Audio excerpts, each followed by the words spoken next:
Good evening, everyone. Good evening, good evening, good evening.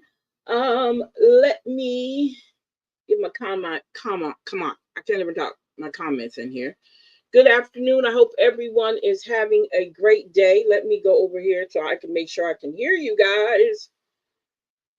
Excuse me. Let's see here. Let's go over here to Universe Collective Network. There we go. There we go. Let's go into here. Make sure I can hear you guys. Okay. So I know I can hear you.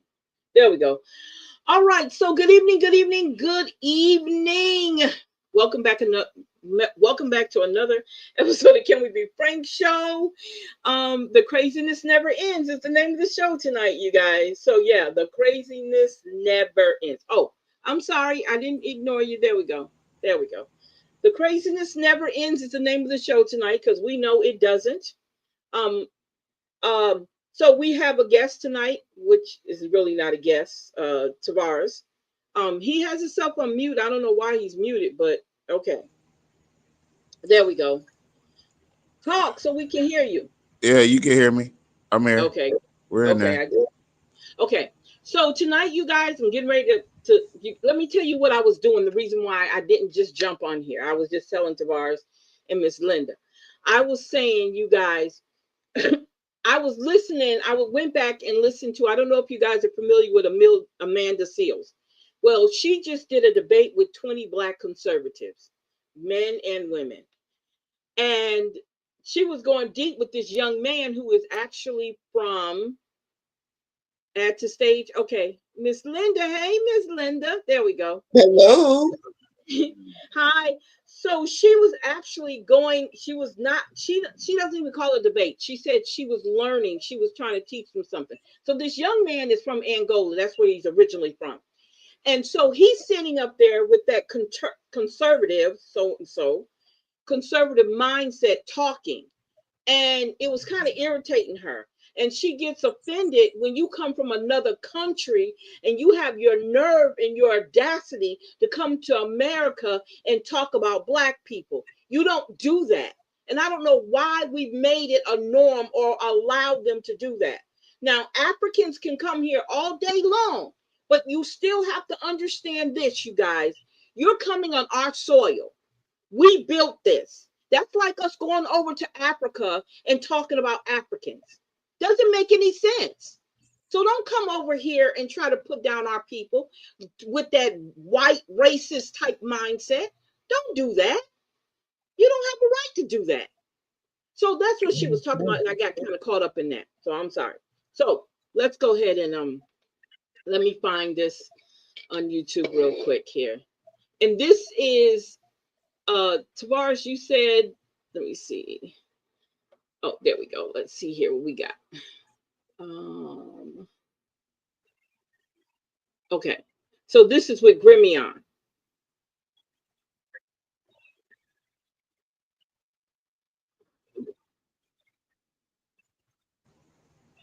Yeah.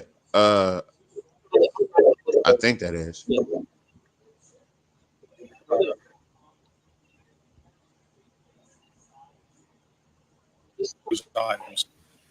So I'm going to start out and let you know that today is about transparency in the city, unpacking some events that occurred over just over 2 day, almost 3 day period of time.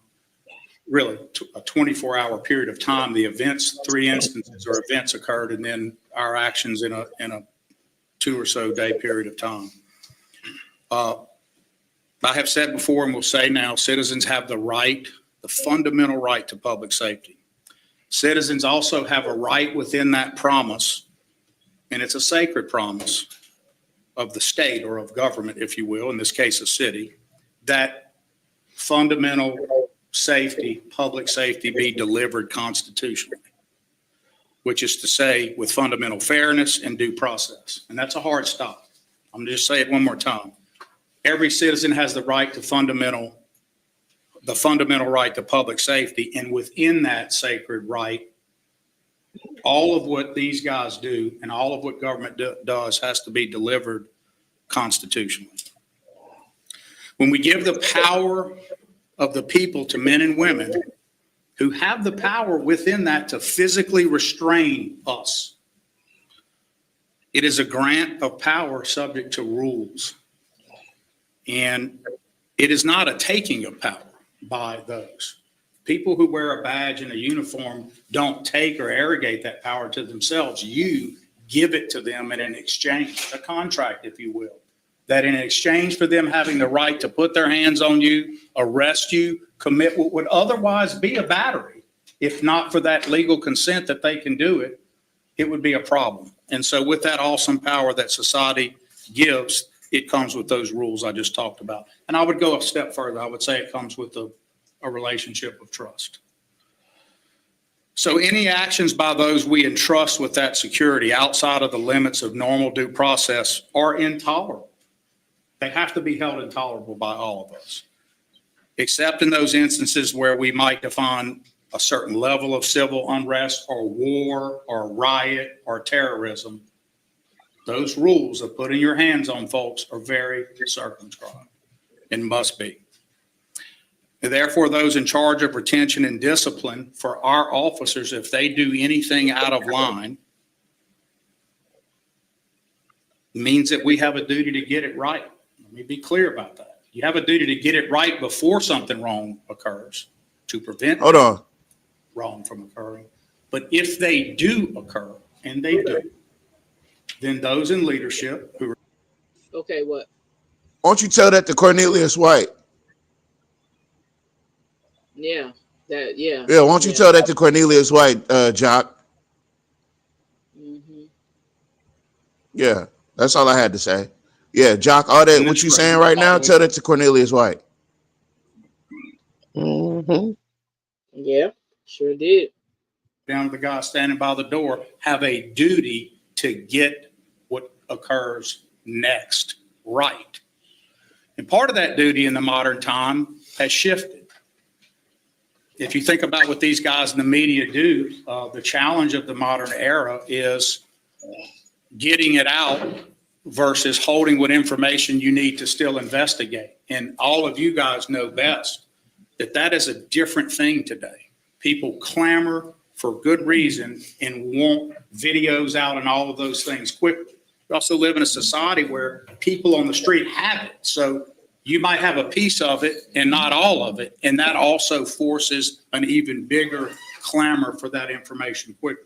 We also know on the other side of that, the worst side of it is if government were to hold information that it does not need to continue to hold under the guise or theory that you got to let us finish all of the investigation before we show it, in some cases true, but in other cases not true, that is a lack of transparency.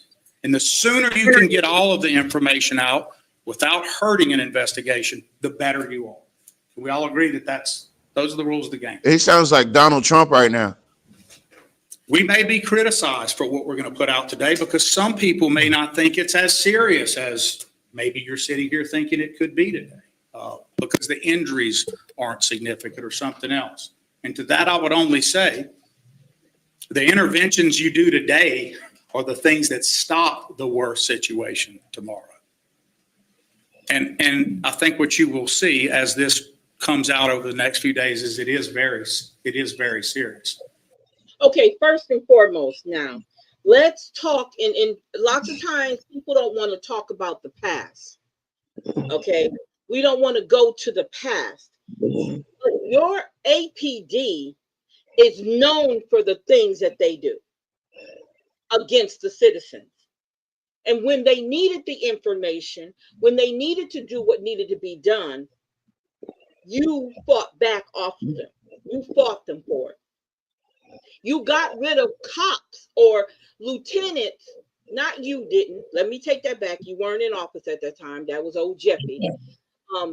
Fired people that were helping to make a difference. All because of, and I don't think Jeff did that on his own. I don't think, and I'm going to say it again, Jeff couldn't hold a sentence together properly. So I don't really believe he was the one behind all that happened with Mr. Cooper and them. I don't believe Jeff had anything to do with that. I don't care what nobody say. I don't believe he did. I think, like we said before, that a lot of people were in the background and he was one of them. Well, he was the number one. He never left office, just like we kept saying.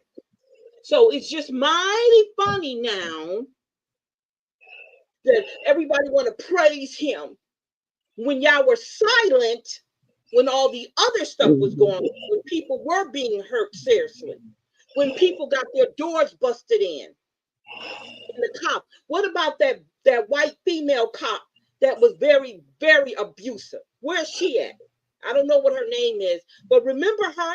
And every time you turn around, there was a complaint on her. Hey, pull Miss Linda down real quick.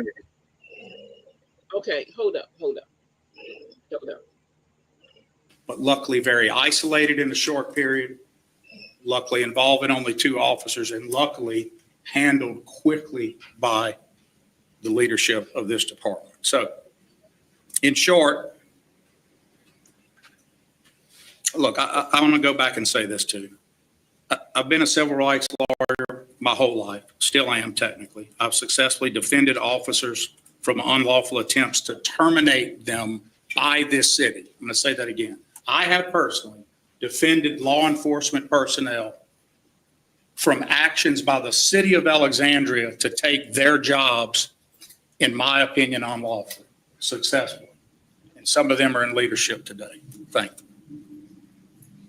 And I've also been on the other side of officers. Isn't that kind of a conflict of interest? Them as a civil rights lawyer, and I've also championed their cause now as mayor. So if you think about that circle, it's kind of full. Doesn't that kind of sound like of them all a conflict of interest? So this isn't going to be a fun day for either of us. Hello? It's necessary, and it is part of it, and it is still the honor of my life to serve and defend. Can you stop it real every quick? day. Thank you. Yeah, wait a minute. I was getting back to it, baby. I was just trying to work some. Okay, now what did you say? Doesn't that sound like a conflict of interest? Yeah. You defended. And he called it full circle. He said that a lot of the officers that he's defended against the city of Alexandria are in leadership today. Yup. While he's the one that dictates who goes into leadership while being the mayor of Alexandria. Ooh. While also being a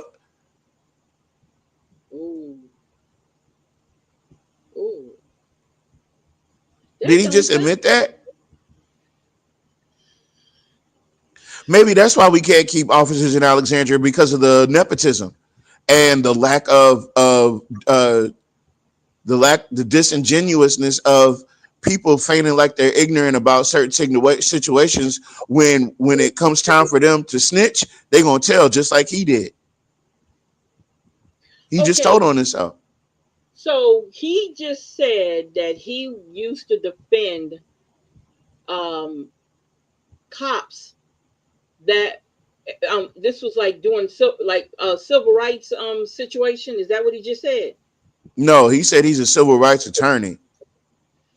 Okay, and he said that he's defended officers who felt like they were wrongly let go from the city of Alexandria's police department.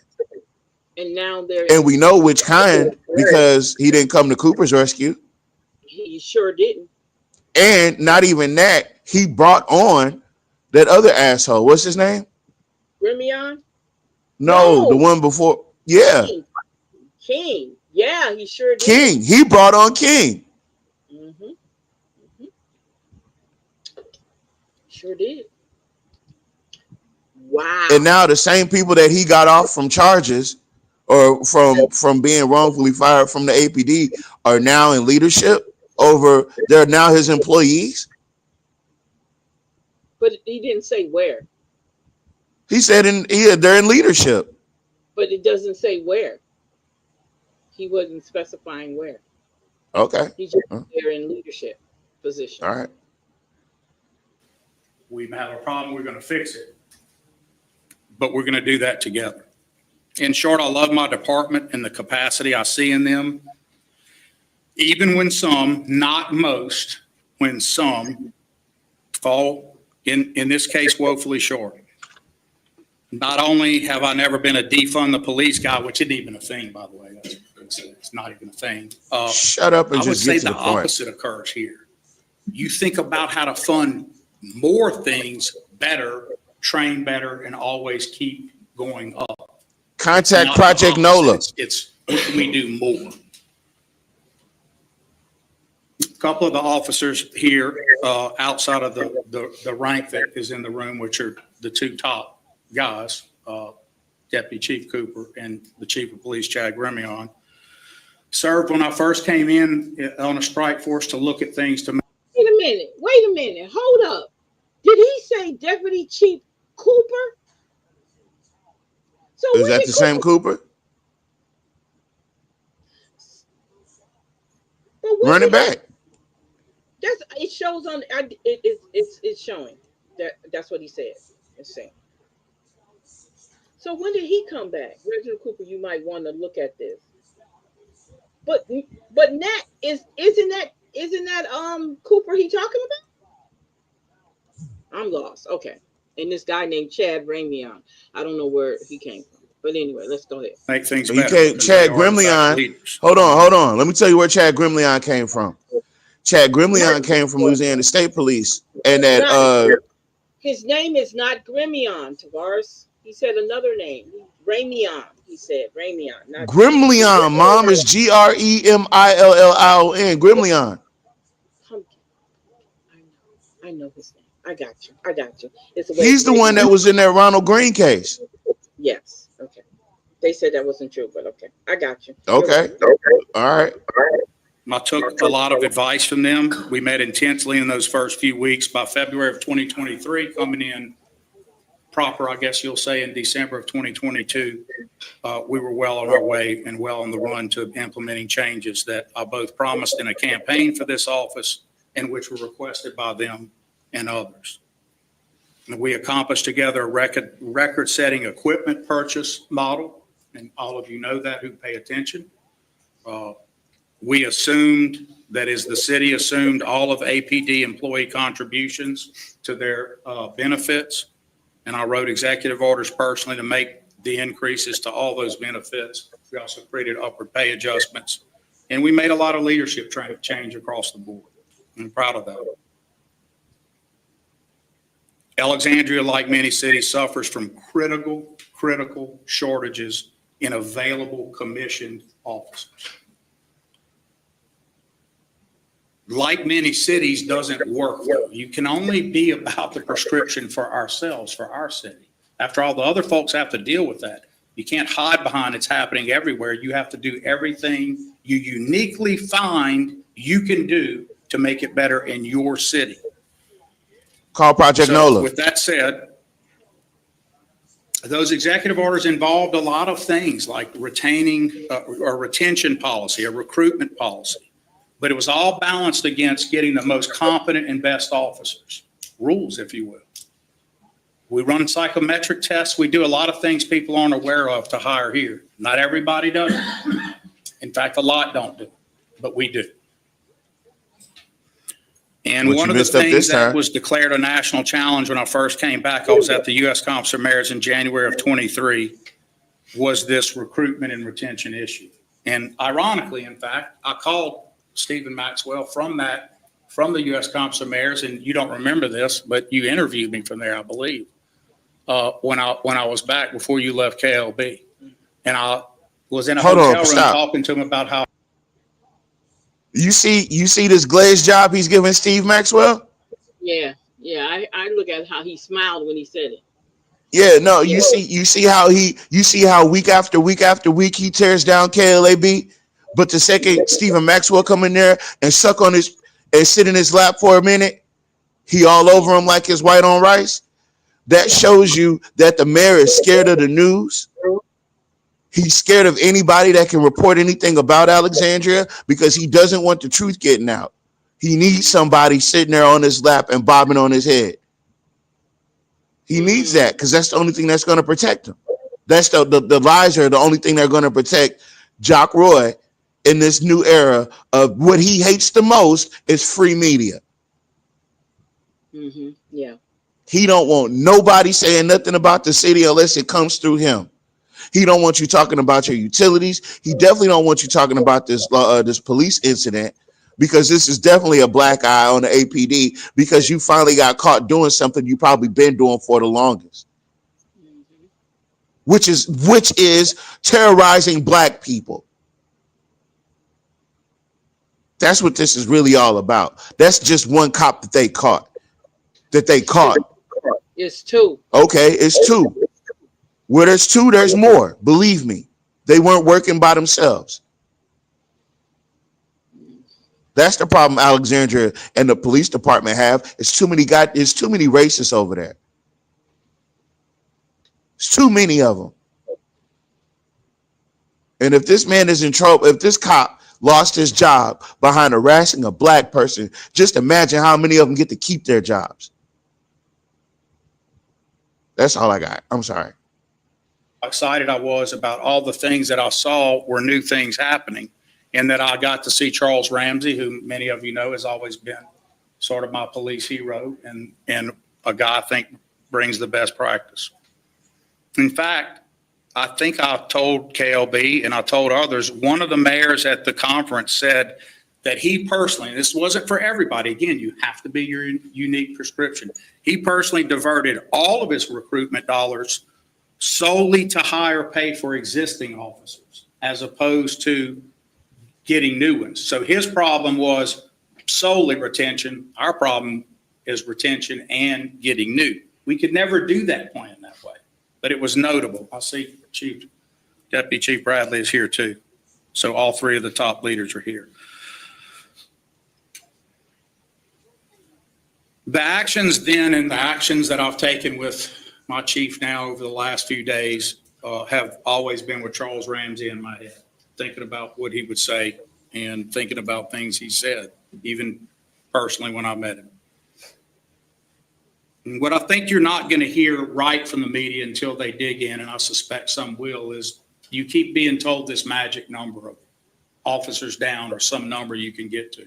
And if you want to talk to Charles Ramsey, what he told me personally from here to here is you're never going to see, I asked him, you're never going to see where you were in the last half decade, 3 years, 4 years. No one will. And I said, well, Chief, I may have called him Commissioner. He's been both. How do you know that? How do you say that? He just said it's going to be very unlikely in departments. You guys are going to have to think differently. You're going to have to civilianize things. And y'all hear me talk about that a lot. You're going to have to get into the tech side of policing where your force multiplication comes from drones, cameras, all kinds of other things. And of course, but you haven't put the cameras up yet. Yeah. Today is about you talking a lot of shit, but you ain't saying that. We face of data you don't get. Like, I don't think any of you knew that we've hired or put in the academy since I've come back 23 officers. 23. Woo! You don't ever hear that from anybody.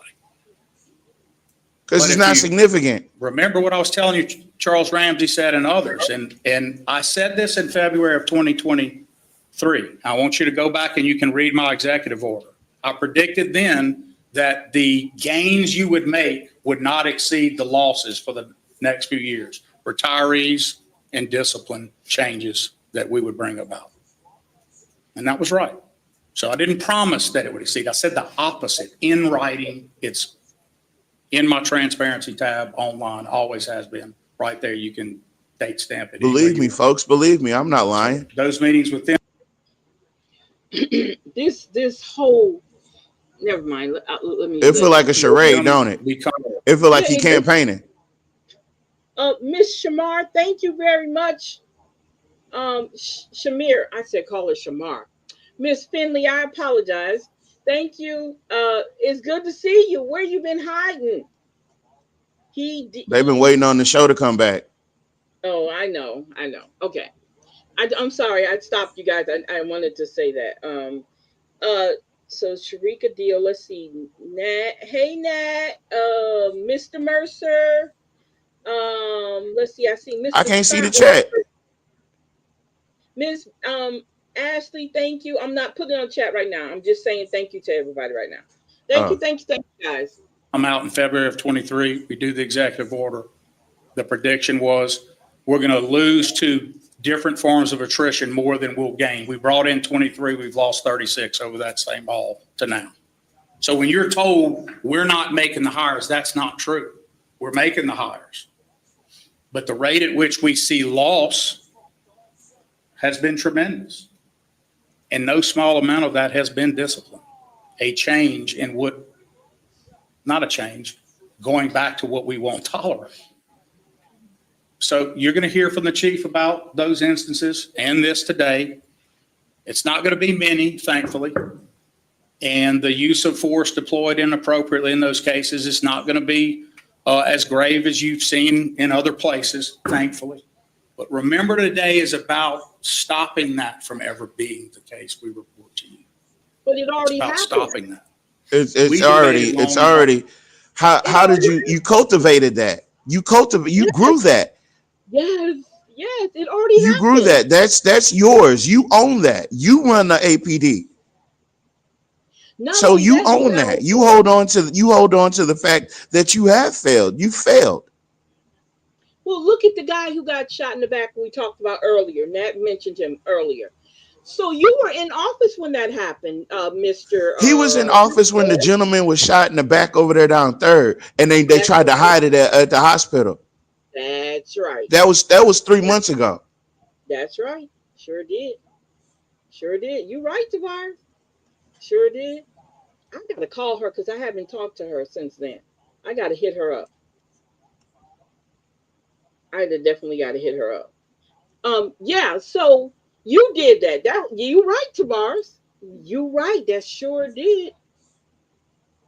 And you were there. So now all of a sudden, that's why I say, let me quit. Okay, let's go. Now you want to be transparency. Now you want to talk about transparency. Deborah, and you have to think about what. So this is going to be a negative. So what if someone out there who's pro-police sees this and says, "Why are you even doing this? It didn't warrant this." I get that. But the things we know are coming down the road from this, and he'll talk about it. For example, turning it over to another agency to investigate. They'll have an announcement.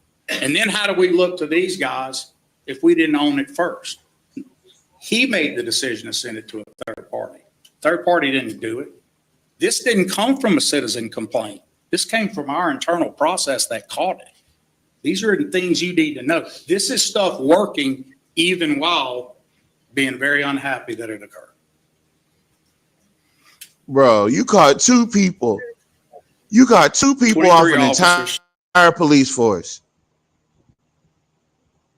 But let's not talk about the before then.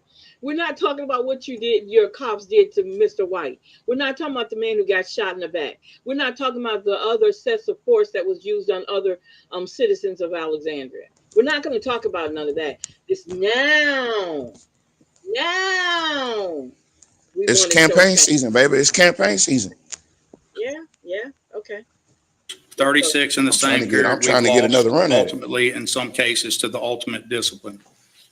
And we're going to go on. I'm going to turn it over to Chad. The chief. We're going to go back and forth a little bit. But let me tell you that I've told many of you in the room, and you know this, all of my officers do.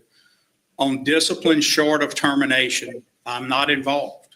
Whatever is brought to me, I trust that my leaders know what they're doing. And the commissioner knows that. In theory, if somebody were getting that maximum, guys, if you were getting 90 days and someone said, we really want you to look at it, of course, there could be a one-off in theory where it's that serious, or someone else comes and says, I think they're being too hard or not hard enough. But generally speaking, I do not look, Mr. Villard. I sign what I'm presented. I read the final conclusory paragraph and sign it just to make sure. You hear what he doing? Oh, you're right, Miss Shamir. Rose Taylor. Yep.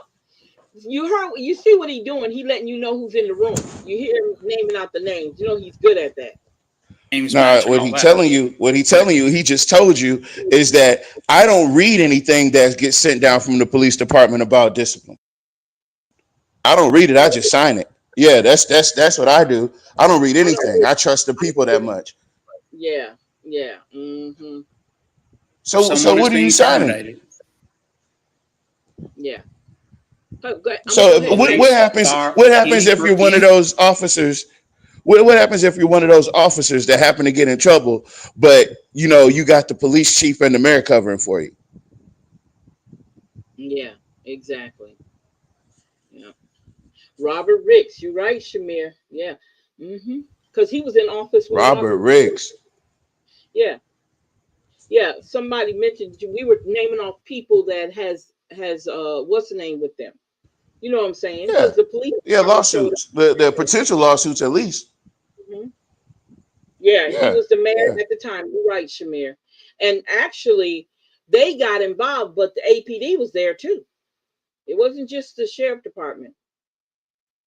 Any employee of the city of Alexandria in the classified service who is terminated, I read every document attached, everything involved, and question how, why are you getting to the ultimate punishment? I make them prove a mini case to me first. I will not take a man or woman's job short of that. So as the appointing authority, if it's a termination, I'm going to look. In this case, I was brought in rather immediately, and we'll get into the why. So in light of that background, we lose officers to improper officer actions too, and that's painful. And that's what the chief and I are going to outline to you today about how those challenges mix with some good data some of you got from me today. We'll talk about that good data and some things we're going to do. But today is about being unvarnished, full and complete transparency, full and complete responsibility, in short, disclosure and immediate action. Chief, I'm going to turn it over to you. Thank you, Mayor, and good afternoon, everyone. I'm going to speak on public safety updates, obviously, and constitutional policing and zero tolerance behavior and some things that have occurred within our department over the last 2 weeks. Last week, 2 of my officers were provided pre-termination letters for their response to 3 unrelated calls involving unrelated people for service, calls for service last weekend, or the last weekend of July of 2025. These were 3 distinct incidents that occurred, as the mayor said, over a 24-hour period. I personally had the mayor informed. I asked him to come to the department to meet with me and the leadership on July the 30th of 2025. I did this in accord with my policy to inform him of certain events like the one involving the improper use of force, and because I knew that it was serious enough that I needed to involve him for his knowledge and for his advice. I placed these officers on administrative leave on July the 30th, 2025, 2 days after the incidents occurred and immediately upon learning of the incident. After reviewing these 3 incidents that I believe violated not only departmental policy, infringed on the civil rights of individuals, and potentially constitutional criminal conduct, I also referred this matter to the Louisiana State Police Criminal Investigations Division for their review. I tasked LSP with the trust that they will conduct a thorough and independent investigation and that their findings will be turned over to the proper prosecuting authorities. I can inform you, the people, the citizens of Alexandria, and those that come here every single day for work, for pleasure, or whatever, who we are entrusted to protect, that these instances were isolated and occurred over a short period of time. And I am confident when I say that. The mayor and I tasked our leadership group with a full review of past conduct over a significant period of time to ensure that this behavior was in fact isolated. Gladly, I was informed and happy to see that this was already being done by our leadership and our internal affairs. We must be accountable for our actions, and we cannot accept anything but the highest standards of public safety. As the mayor explained, and people do not realize the pressure he and our team are under, and how extremely challenging that it is to hire new officers, and now we would lose new officers. But as the mayor has said many times, substandard behavior anywhere in the department is a threat to public safety in this city.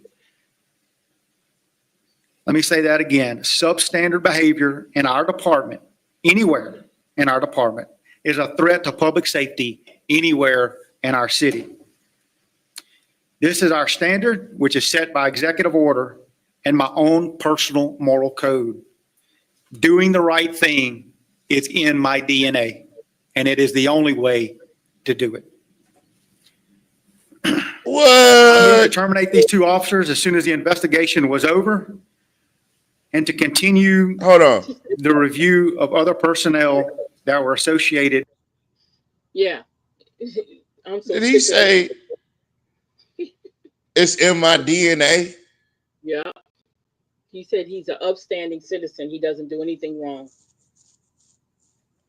That's what he said. Whatever. Yeah, okay. All right. Yeah, carry on. I'm sorry. In this to determine if any other administrative or criminal violations occurred. Let me say this, what you'll see in just a moment, as the chief of police, I own it. It's my honor to lead this department. This is a department where I started in 1995, where I started my law enforcement career. And I could not be more prouder to be here. A city where I grew up, a city where I live, and a city where I raised my family. We had two bad apples. That doesn't make for a bad tree. We clipped the sour fruit off of that tree immediately. And we are here to be transparent about it, to ensure that transparency is where we're at and how clearly we are. I don't trust it. If you that We're here to transparent provide off the public bat, safety. I don't trust it. That is our mission, and that is what we will continue to do. Thank you, Chief. Let me just say that Chief Grimion did act with deliberation. You don't always do that. There are times when you do need to take a much longer view and look at a bunch of data. We didn't feel that was the case. I started off explaining it's a new day and age. If you don't need it to complete an investigation, in this case, it's our own. So there was no need, then we're going to make it available to you immediately. And that judgment will be what it is. But you will see. Wait a minute. Hold on. Not only by the book, but remove. So what they're saying is that they won't release any further information because it's an open investigation, but they will release this information because it's an open investigation. Yeah, it doesn't make any sense, do that? No, it doesn't. It's just mighty funny. Like we just named some people who had their encounters with APD, not positive encounters with APD. And then out of all of this, all of a sudden now, they've never done this before, you guys. I mean, as long as I've never seen them do it this way. And why now? You know why now? Because they don't want it to get out of hand where the outside starts to look at how, because, you know, there's a big frown upon the APD, upon police officers as it is. So they didn't want this to be that thorn for the city of Alexandria, because somebody else would have said something about this. And the guy who put it on the body cam, see, They scared of they scared of. Go ahead. Hello?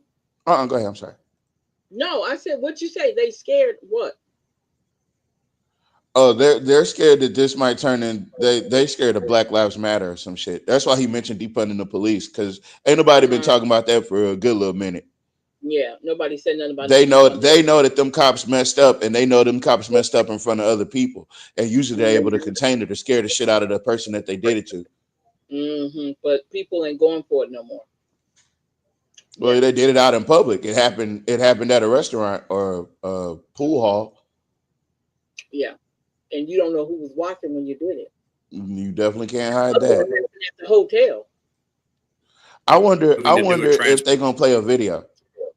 Hold up, they are. Shut up. Be quiet. transparently and quickly. I did say that to the chief, and obviously for those of you in the room, I borrowed heavily from Dr. King on that statement, but substandard This behavior nigga. anywhere. Oh my God. Did he say he borrowed from Dr. King? Did he really Of say course that? he did. Of course he did. Because he doesn't want to upset any of the black people, because he knows that A, he still needs their vote next November, and B, they could be at his front door in no time, crowding City Hall talking about justice for whatever just happened. Wow. In the department is a threat to public safety everywhere in the city. And that's the case. If you think about how it works, any seed growing into something more, germinating into a negative thing, can lead to problems. And it does in any division of the city, but it can especially happen in those tasked with high risk preventive behavior, high volatile risk situations where people are talking tough, mad, violent, etc. But that just means that those guys have to be better, right? Because you know you're going to meet with that on the street. You have to deal with it. A top advisor of mine in the private sector reminded me that some people are going to they're going to think we need tougher policing. They may not agree with this, but why bring all this up if it didn't result in grave injuries? And that person reminded me that what I said earlier, an intervention here is necessary to avoid more serious things in the future.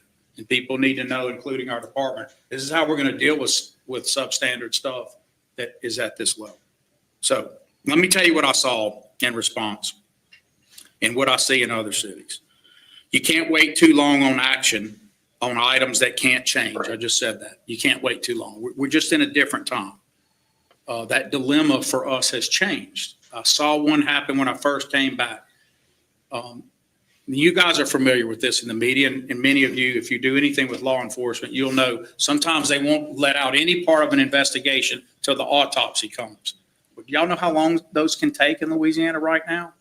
And even if you get the autopsy, they'll say we can't give even that until we complete the toxicology. Do you know how long that can take in some cases? So here we don't have those challenges, so we're going to do it. Another thing that happens, and this is often very frustrating to the public, officers have procedural due process. Public employees have procedural due process that require a host of notices and things to occur before you can take any action. And that can frustrate you in the media, and it can frustrate you as citizens that why can't they just fire them? It's on tape, right? How many times have you heard that? Why can't they just, there are processes that have to occur. I would say in that process, this was done exceedingly quickly. Officers are entitled to appeal rights. You can remove them administratively. That's not the termination until that process occurs. And even then, there are additional rights.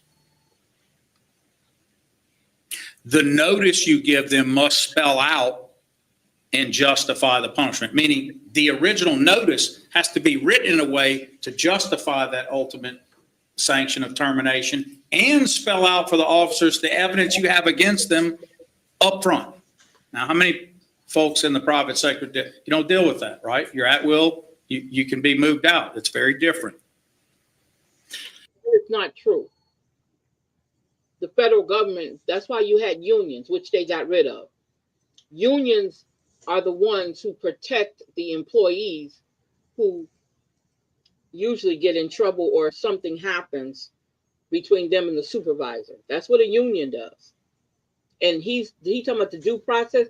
He's talking about the ideal that the union steps in if those are union members, which most likely police officers are, and they have to do their thing. Then it's a civil service situation also. Civil service gets involved. See, it's not always what he's saying. The chief placed them on notice of the city of Alexandria's intent to terminate. He picked up the equipment, he executed on policy, and he did it right. I have questioned these guys. I've looked at it, always anticipating this day was going to come quick for us, the weekend of July 27 to now. And I'm satisfied he did that. What I was presented with APD leadership, I felt as the constitutional officer and appointing authority, I should summarize for you what I've seen, because one of the videos involves a hospital that we won't be able to give you. So I'm going to tell you some things to be looking at, and then we're going to play the video and we'll have some more comments and answer questions. So again, what happened and when? 2 officers were placed on leave for actions that began July 27, right? Yes, sir. They did in fact occur, all 3 instances, by the same 2 officers over a roughly, actually under 24-hour period, 19 if I recall. Is that correct? Good. The chief and I have talked about other personnel actions for officers not directly involved that could be subject to review. Not here to talk about that today. We have a system that caught things that we have put in place, and it did its job, which is a good thing, right? Didn't come from a citizen complaint, and it didn't come from the LSP. He sent it there. It came from our own system. So far, we're not totally happy with all the middle ground of that, but it was reported up correctly and the system caught it, and that's a good place to be. There's some teachable moments even within that too. I'll just leave it at that for now.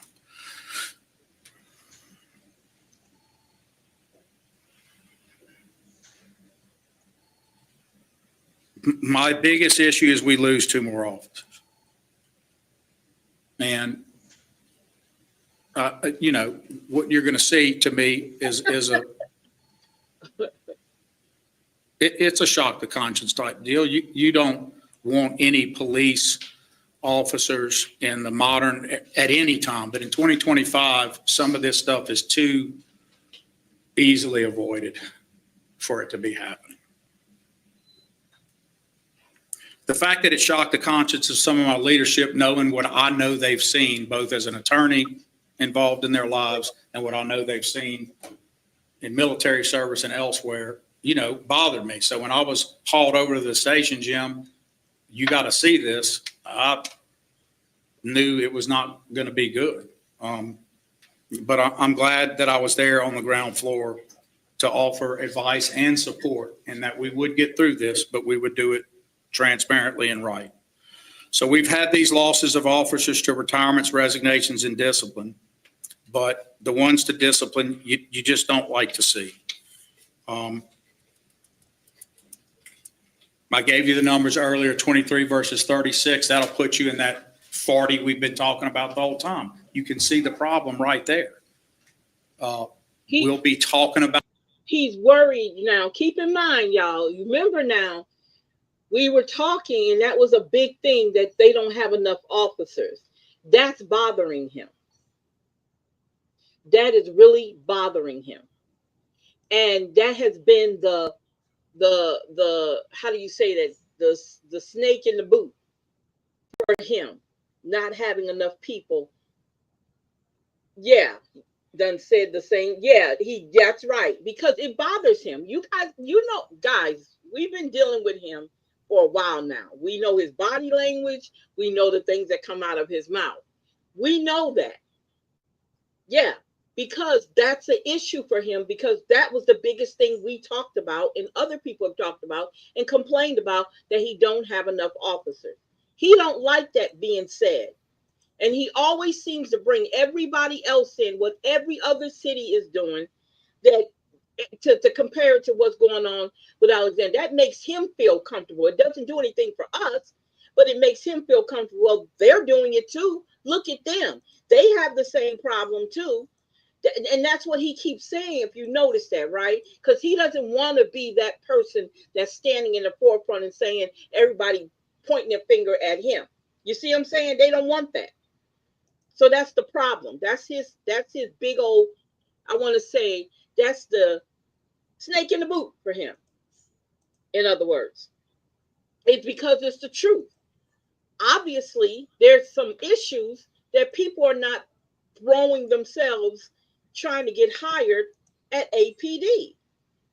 It's something. And don't say it's all around the nation and all. Don't say that, because that's bullcrap. Because other people have fully formed police services. Police officers or a police department. Don't say that. Okay? That's the crazy thing about that. Okay. Later, not today, but I did put out on social media, and I will let you guys know, we're going to be talking about some outreach to Deborah, the governor, and others about here's how you could help. Look at our data. We're doing our job. We're making the arrests. We're changing our trends the right way. You'll hear that today. We have some very definite thoughts. If we all believe, I ran on this, that community policing is the gold standard, and that until you reach that again, you're never, ever at the gold standard, that's the best place to be. And you see the challenge we have in retaining, losing to discipline, losing to issue officers. We've got to think about, okay, look what we've done, other officials, other resources. We need you to deploy here. This will be the best and safest, and we've got to deal with some harder hitting areas, issues, and challenges. And I say that, and you may say, why are you saying it? Think about it. A week ago, I was planning to make this announcement. This was not, or a month ago, this was not going to be about this. This was going to be about showing you the good numbers, despite all the negative press we get, showing you the good numbers and announcing how we were going to go to the next level. So now, instead of that announcement, you know why crime is down, y'all? Because it's too damn hot and prices are too damn high. Ain't nobody trying to rob nobody in this shit. They know they ain't gonna get nothing. No, I'm just kidding. I'm sorry. I was going to proudly say, bring those resources in so I can deploy my best in true community policing and get the areas and neighborhoods most challenged back. If you're in the media or you're a citizen, you get to go, well, wait, why are you going to, y'all just had this issue. So it's even more important that you hear and see it all and see what it's not, so that you know that you can trust this department to deploy in those areas, because you can. And you know why you can? Because of what we're doing today. Yeah. And that's a critical Sound like some brainwashing shit to me. This is a public health issue. You know that, right? Most cities declare it, but we have. Police shortages, all of these issues are declared public health issues, just as you would some kind of epidemic issue. It's declared the same way. We have to treat it that way. So community policing is the paramount goal to true change. It's the best version of both preventive policing and solving crimes are there. I'm going to turn it back over to the chief to go through some more specifics.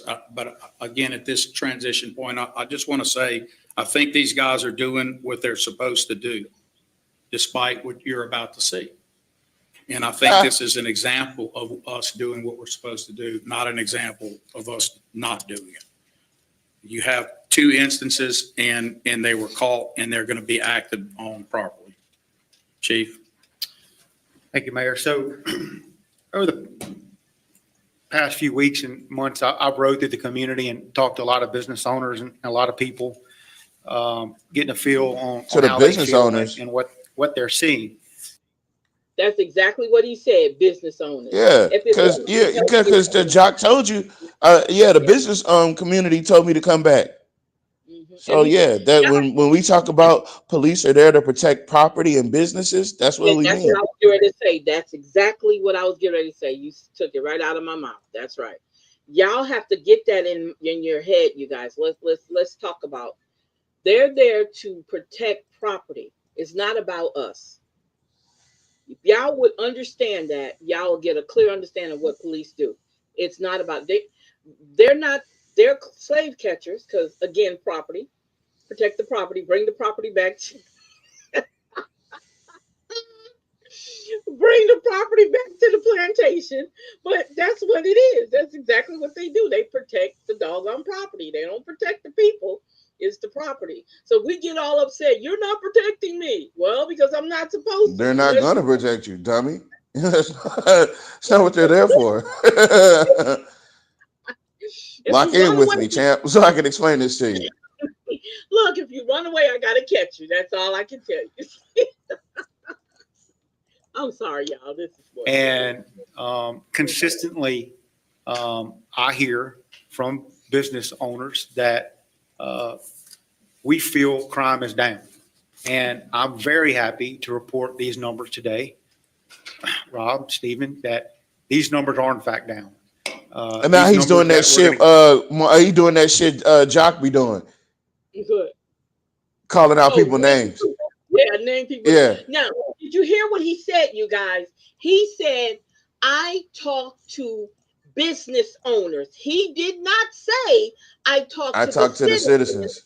He said, I talked to the business owners. Again, like we said before, their job is to protect the property. That's it. It's really never been about us unless we go back to slavery. And let's talk about slavery. Yeah, we talk about slavery. Then it's about us. About property. You still talk about property. You got to bring it back. Bring them back. Here, those are mine. Bring them back. Let me quit outside. Released today are straight from the department. We've looked at them. We knew they were down. Again, I knew that the men and women of the Alexandria Police Department were putting their uniforms on every day, every night, leaving their homes, working extra, doing what they needed to do to serve and protect this community. I never had a doubt about that. And it's proof. You've heard, numbers don't lie. And certainly I have them here. I'm going to go first. We're going to talk about some property crime. We have the data from January 1st of 2022 to December of 2024. Vehicular burglaries. We were getting tore up. We were getting tore up significantly not long ago. Right before I was married again, my neighborhood was getting tore up, as you said, a lot. My neighborhood was getting tore up. How the fuck you gonna be the damn police chief and you live in an unsafe neighborhood? Wait a minute. How the hell you gonna be the goddamn police chief and living in an unsafe ass neighborhood? Come on, bro. Not only that, the mayor's sitting up there saying the same thing. Remember, he did. Yeah, me too. Yeah, I drink brown water too. Y'all, come on now. Come on now. Okay. Look, man, ain't nothing wrong with no brown water. So his neighborhood, District 4, was getting tore up. Do Gremion live in District 4? What district do he live in? Normal people don't I don't know.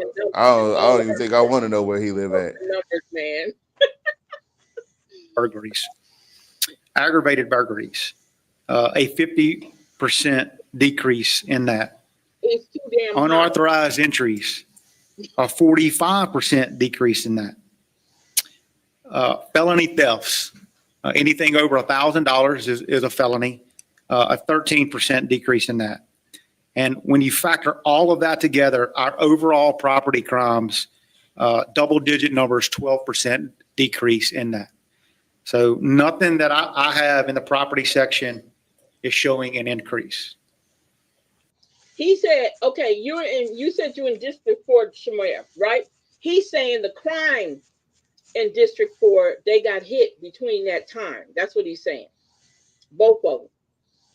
I guess. I don't know what, what's the name, District Gremion lives in, but I do know that your mayor's in District 4. But perhaps I think it's a little better than that. We know that gun violence has plagued our city. We have made it a priority. It's been a tough challenge. But as I said this, or as I started this, I told you the men and women every day leave their families, go to work, and do what they signed up to do. It's a privilege and an honor for them to wear that badge. And I challenged them on gun violence. We went to roll calls. We worked with our detectives. We talked with our detectives. Gun-related homicides, 60% decrease. 60% decrease in gun-related homicides in Alexandria. Non-fatal shootings, a 41% decrease. Overall gun violence, a 46% decrease. And probably the most important thing, or second behind what I'll say, is overall homicides are a 53% decrease. I didn't make these numbers up. I didn't pull them out of a hat. Why would you have to say These that? numbers Why would you came- have to say that? You know, Why do you have to say that? because the community probably don't see the same thing they're saying, and they have to do that. You know, they have to do that. Okay, they have to do that. And I'm not just saying that those numbers. I'm not disagreeing with him at all. I just think it's too fucking hot. Excuse my language. Yeah, everybody's not going to be in the mood to rob people when it's hot. Not only that, this comes now. You got to keep in mind this is from January all the way up until whatever month that was he was saying. So over, I guess, a 6-month period time. Oh, damn. That's not even a wide enough swath. January, February, March, April, May, June, July, August. Yeah, let's say that's about 6-7 months. Okay, you know what? I'm gonna stop being so hard on them. I'm gonna take a 6-month update for 500, Alex. Yeah, it's so hot. That's why it's low. Shamir on the road tonight. From the reports that we get and that we pull out of our system every day. But most importantly, I can report since 2022, we have a homicide solvability rate of 89%. The national average is a little over 50%. Come on, bro. Our detectives, Come our on, guys, bro. our officers, men and women are putting the time in, putting the resources in to provide So you're saying your informants are telling more? closure to these families. It would have been a And lot there's higher something if to you be would have said. contacted Project NOLA. Yeah. It would have been a lot higher if you There's a would have lot just to be said contacted for Project NOLA. As always, I had a conversation with a fellow chief earlier this week, and we all know that, and Mayor, we've talked about this, one incident can change these numbers pretty quickly. Because of the size of the city. If you think our denominator is small, right? They're based on 100,000, right? And we have to half it. So you can see small number changes in the numerator can greatly affect us because of our small denominator. But listen, we're putting the work in with better technology, with better equipment, cutting edge technology that we are deploying throughout the city, thanks to the council, who have given us that ability and funded our budget. We're able to purchase this new and breakthrough equipment that I feel has given us a light and given us breakthrough to decrease crime and help solve crime. And I think we'll see, I hope, and I'm confident that we'll see more to come with that. We have some new things that are coming out as well, obviously that we're not going to discuss today, but I feel confident that we will see a lot of good things coming to our city. Certainly, I think people will say, yeah, well, this is a national crime, this is a national trend. And I attribute that, though, to law enforcement. I attribute that to the culture of the administration and where we're at and the resources we've been provided along with the council. And I think that we're seeing a city that is tired of crime. We are tired of the violence here. And together we have put force multipliers in to be able to turn. No, you're tired not only of the crime here and the violence and all that. You're tired that you keep showing up on doggone national, what's the names? Okay, like the 6th dangerous city in the United States. Didn't that just come out last week? Yeah. So this week we're not that when it's not that bad. Yeah. Oh, okay. Never mind. I was just checking. That's what you're tired of. And you guys, I cussed earlier. I apologize. I didn't mean to make to say that harsh word. Please accept my apology. Okay. I wonder what Turn word us in that the was. right direction. Don't worry about Again, just making sure I'm really a stickler about numbers when they get reported. I don't put them out until they prove it to me 10 different ways. The numbers you just had on the homicide, 60% decrease are through June 2025. To illustrate the point on the numerator, we've had a couple of instances since. I would place through August that 60% down to 47. Still huge change. So all we can do is compare them to our past, but I want to make sure if we have our best data through June, I can do the counting and I know through that. The problem is all of the other data is through June, so I'm giving you that on homicides. So So what it's he's double saying digits is in that all the newspaper categories. was lying when they put Alexandria as the sixth most dangerous city. He's saying that the newspaper that. lying. Believe Yeah, these numbers, not those. yeah. Our numbers are the right numbers. Yeah, our numbers Yeah. are the right numbers. I don't know where they got them numbers from. And that's a measurement, guys. If if you get double digits on anything, we just went from the idea with the school superintendent. I mean, that's what you're shooting.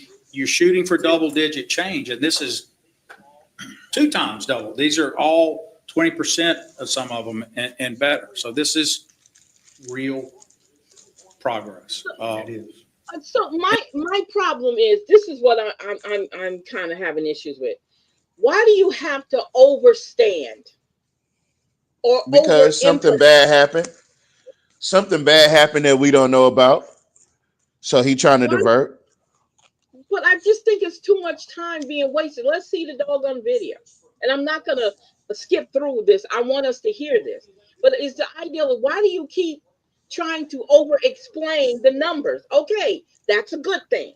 Let's move No, on. because those numbers are the numbers that he's trying to over explain are probably lies. Them people ain't named Alexandria, Louisiana, the sixth most dangerous city out of nowhere.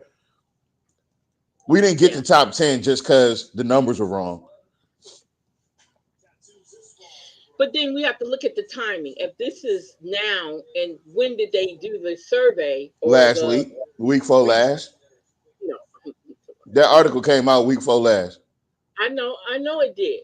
But my thing is, and I'm not disagreeing with anything. I'm just saying, I'm just trying to see what is the over emphasizing. I don't think it's necessary. Okay, Because your the number. numbers, because the newspaper, well, Yeah, the yeah, newspaper says things all the time, but it's just not true. But he'll say yeah, that while not acknowledging that he knows about the newspaper article. yeah. So it's kind of like Exactly. a double play. He's doing too much. That's what I'm saying. He's doing too much right now. Listen, that's what it is. When people try to sell you that there's a plan by a person that ends crime, it ceases to exist in your city, that's just boneheaded, crazy, stupid. This is a We community can't issue. stop It's going to crime. What take are a you talking holistic about? approach, and it always was. And the root or sentinel causes behind crime are not It's poverty. something those guys can do. They're coming in after the fact, and they're coming in to make the arrest, the interdiction on the street. But what's happening when the arrest is made? What happens after that? These are all, you have to have everybody in the law enforcement stakeholder. Okay, I want you guys to take some time.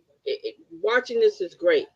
Go to the city of Baltimore, Maryland, and that young mayor has tremendously done some awesome work. Baltimore, Maryland is a very dangerous place at one time. He has come in there and he has totally changed everything. Okay, where he create programs for the kids, the mayor, not nobody on the outside, not no nonprofit organization. The mayor put money into the kids. He invested into the kids, and the crime rate has been down in his area. He did other things, but that was one of the things he basically really talked about was the idea that I found in a way to invest in the children, the after school programs, any type of education they needed. That's what he did. That's why the crime rate is down in Baltimore, because he was able to do something with the kids. Name any programs that your mayor right here has created to help our kids. And we know that the parents have to step in and do their thing. Okay, we get that. But what have we done? He's created jobs. The Baltimore mayor created jobs. He created a program where when they go through the training, they're hired. And I do understand Baltimore is a lot bigger than Alexandria. But just imagine what you could do if you would kind of copy the programs that he's doing. Just imagine. And we're smaller. You know what I'm saying? So quit trying to downplay everybody else's effort to curb crime in their area. There is plans that can happen. It's proven already. So don't do that. And that's what makes me mad about him, is that he always tries to make it sound like nothing else can be done. Yeah, it's things that are being done all over United States in different cities, especially in high crime and low in high poverty areas. It's up to you. You're the mayor, but you don't care. You don't care, so it doesn't matter. Just lock them up, because it's more money in bodies, just like slavery. It's more money in locking people up than solving problems and creating a safe environment for the doggone citizens. Not only just the white citizens, but the black citizens. Not only just the business owners, but everybody. So stop saying that there are not any proving programs out there that can solve some of these problems. Quit doing that. That's crap. Okay? I'm sorry. I got to. Group working together. Judges, DAs, officers and investigators, policymakers, everything has to be working together. But if any one mayor or person had the solution to this, we'd have all bought that app long ago. Okay. Didn't I just tell you, Baltimore mayor? Yeah, it's money and crime. You're right, Nat. It's money and crime. That's why. We all work Go, and you would not have crime in America. I do think there's some trends, as you said, that are good. Not to call the airstrike in on yourself for your good data, but the thing about it is you see those trends when society gets those enough moments and you start to see them. You have to look at all of this together. You could also be in the city that isn't making a change in trends when others are. So again, it takes your own prescription. You just have to do the work. It didn't just, crime's not just stopping on a national level. It's okay. Again, are you doing the work with your citizens? No, you're not. You're worried about stopping crime and locking people up. What are your preventive measures that you're taking to keep our kids off the streets or to keep them in safe environments? What are you doing as the mayor? And I'm not trying to say he has full responsibility of our kids. I'm not saying that. I'm saying you as the mayor and their parents as the taxpayers and the ratepayers, as you call them, being able to put money into the city revenue, you should. We are putting money into the city. Haven't you seen Johnny Downs? Yes, I'm saying that, but okay. I'm saying create programs. Y'all got to remember this. They closed down a lot of programs that was helping our kids. Y'all got to keep that in mind. They're not putting money into investing in our kids. They don't care. Because guess what? It's quicker and it's better to build a $90 million juvenile justice center, okay, Mm-hmm. to find another way of locking our kids up. You got to remember, what did they do? They lowered the age rate to put them in jail and charge them with adult crimes. So this right here is what teeing me off, because he knows. He knows. And that's what's making me mad. You know what your governor just did. Your doggone DA was standing behind him when he signed the damn paperwork, smiling. Because it's money in locking our kids and our young men and women up. It's money in it. That's right. They can bring more jobs here. Have a job program that's not sending our kids to McDonald's and Burger King to work.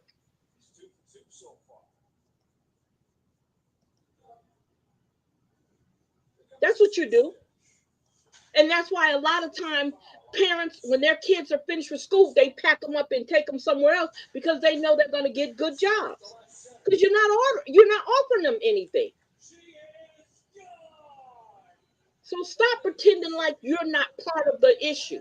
You are. You're a big part of the issue. If I'm working making money, I don't have time to commit crime. That's right. You're right. Hello, Miss Dixon. Yeah, you don't have time for that. So it comes from intervention, action, and we're making the actions. All right. This is the challenging environment that you're trying to retain, hire, and bring police officers into. That you can have this issue, which no excuse for, but that you could also have issues where it is on the line, or people rush to judgment before the facts are in. All of those are reasons people don't want to be police. None of those are reasons that we can ever allow that our police aren't constitutionally policing. No hiring practice or forgiveness. Charles Ramsey told me this too. You cannot do that. You cannot relax how you hire to entrust people today with what we know. Badge and a gun today. You cannot do it. So it's never going to be a solution to just relax your hiring standards. I'm going to suggest to you as this all unpacks that I can draw the correlations there scientifically as well to hiring to those issues. That's what can lead to this. So that's never going to be our solution to this. I think what we should do, Chief, is play the tape. And I hope that it'll queue up right and we can do it. And then we'll have some closing remarks and some opportunity for a little Q&A. And we're running pretty good on time. There's a 4:30 meeting of the civil service. Okay, so we're okay. So let me just do a little setup. You're going to see the three instances. The first instance occurred at the Siegel Motel, my favorite place for activities, as many of you know, because I talk about it often in here. Siegel Management did a great job in this, as a matter of fact. I'll give kudos. What? What is he talking about? Hold on. There's a gentleman in his room. There's a loud. Run that back. What'd he say? He liked the Siegel Select. You know what goes down at the Siegel?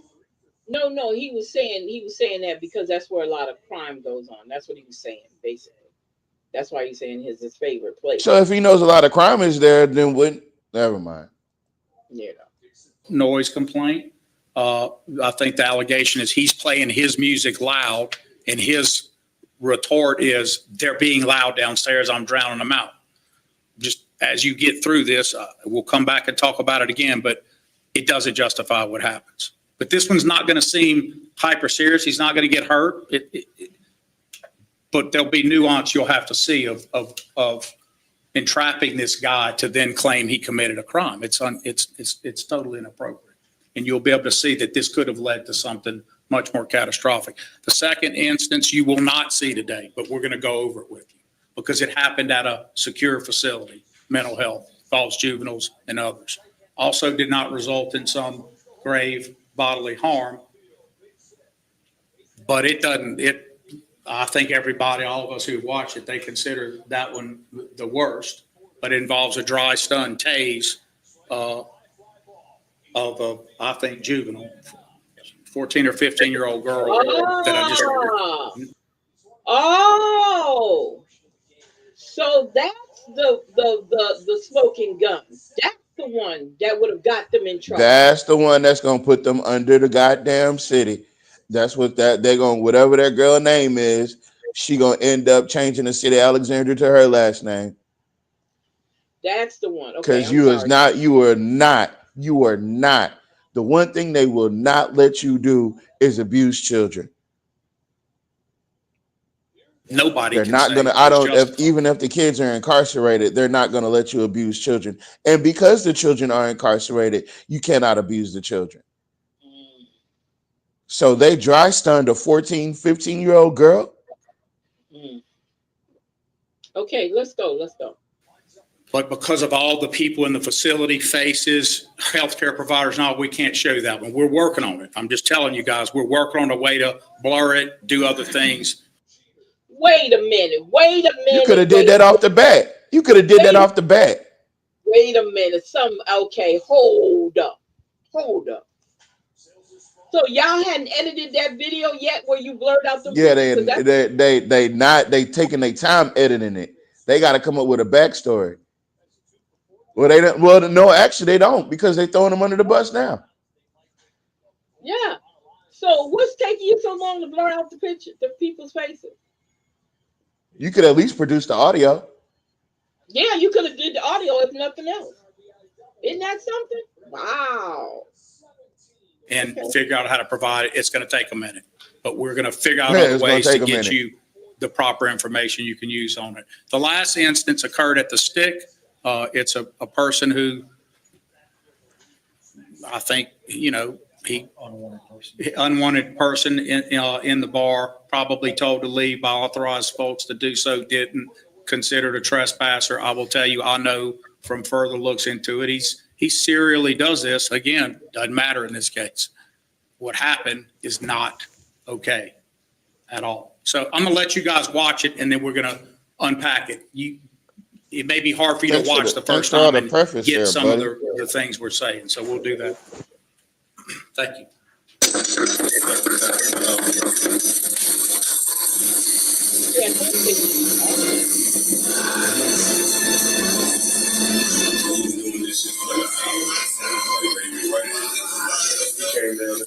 Alexandria Police Department, open the door.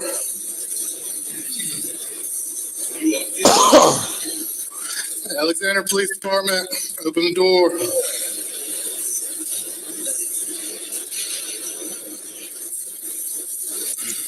I don't see you in my peephole. I need to see you. Yeah, open the door and you'll see me. Yeah, you damn right. Good. You know what? He said he couldn't see him in the peephole. So if he couldn't see him in the peephole, I wouldn't open up my door. Now, let me say this before we get deep into this. No, let me wait. I'll wait. I'll let you guys see it. I'm sorry.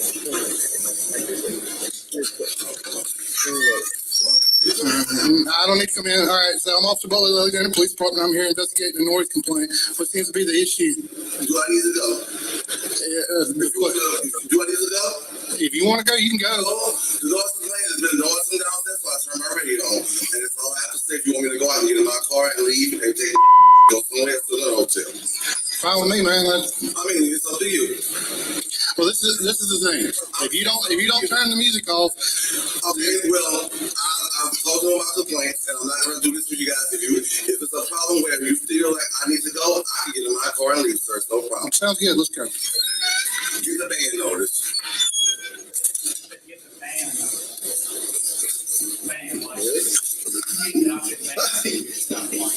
Oh man, I can't. I'm not dealing with this. They edited that much out.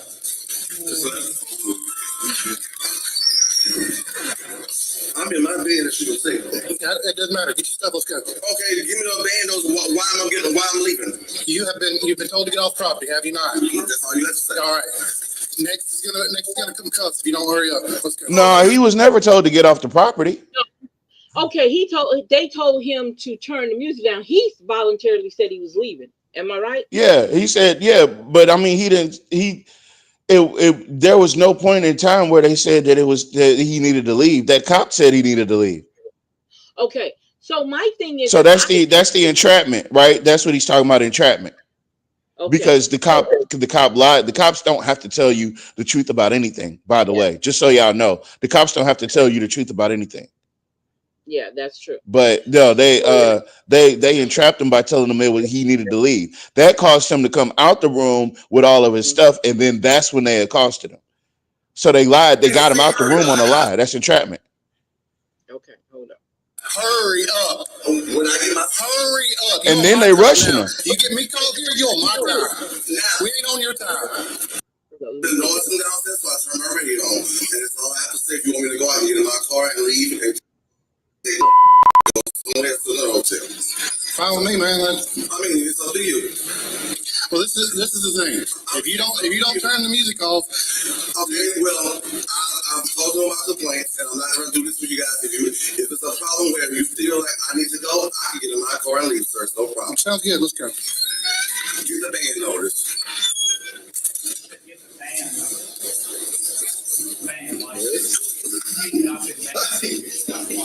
Oh, man, I can't. I'm not dealing with this dude. I'm not arguing with him. I'm not dealing with this dude. I'm in my bed and she can say. It doesn't matter. Get your stuff. Let's go. Okay, give me the band notice. Why I'm leaving. You've been told to get off property, have you not? That's all you have to say. All right. Next is gonna come cuss. But wait a minute. That's not what the guy. That's not what he said.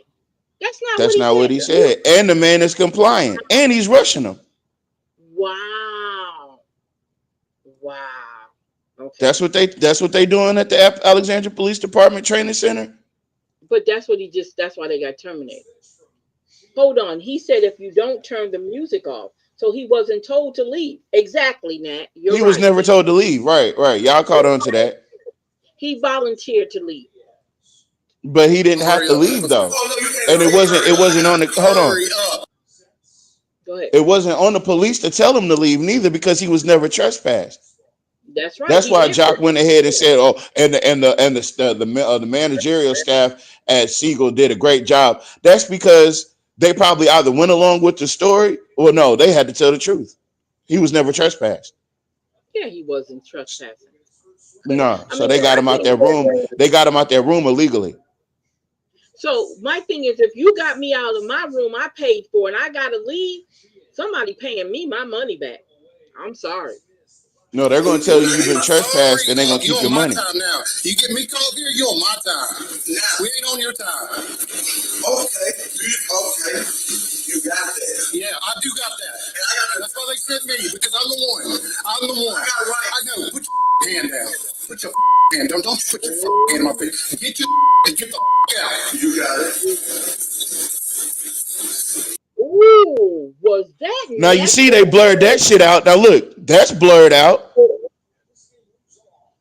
they blurred out that other officer. But look, the thing is, the guy didn't have his hand in his face.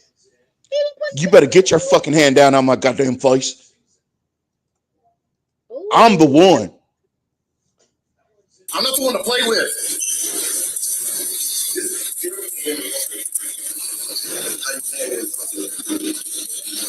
If you break the TV, you're paying for it. I don't give a if you break the TV, you're paying for it. You know everything you said in your heart. I don't give a dude.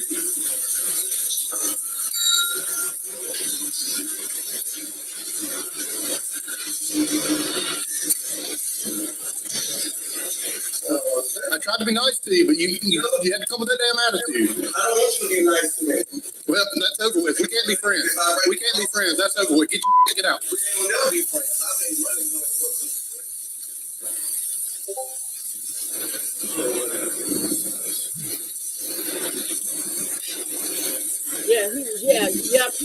he was getting ready to do something. You're right, Matt. He fixed his glove. Yeah, he fixed his glove. He was ready. He was ready from that point forward. Mm-hmm. Yeah. Yeah, as soon as he get out the hallway, I'm gonna beat his ass. No, one thing.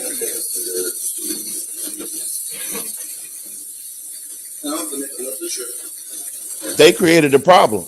They created the issue.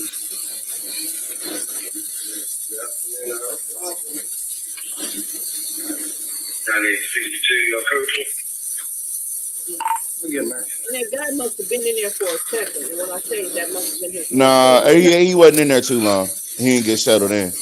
He just had a few little things. Yeah, when I get my stuff to my car, I try and get both of y'all last.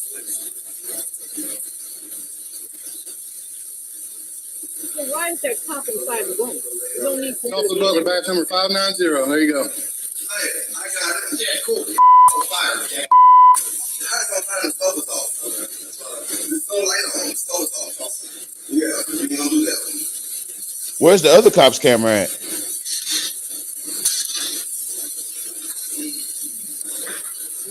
It's people like the everywhere you go. I should move. Just enter the law.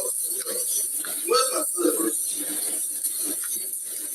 Like I've been here the whole time.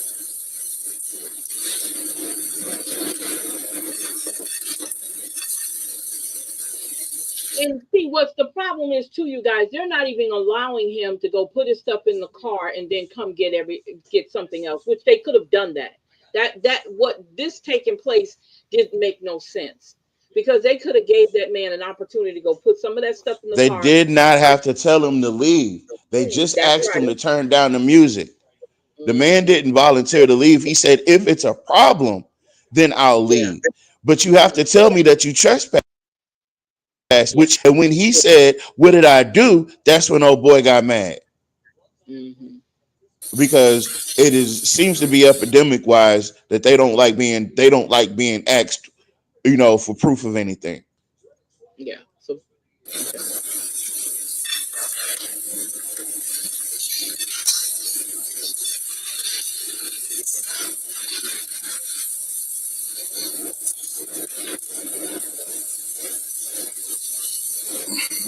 One thing I don't do.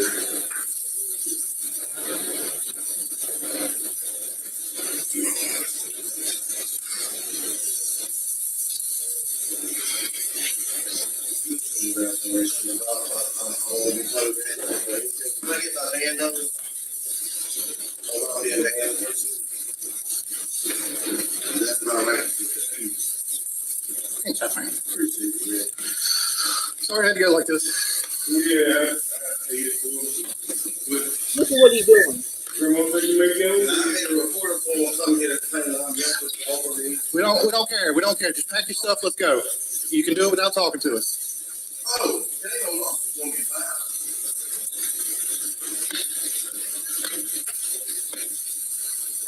Do you see what he doing, y'all? He getting himself revved up. He amping himself up.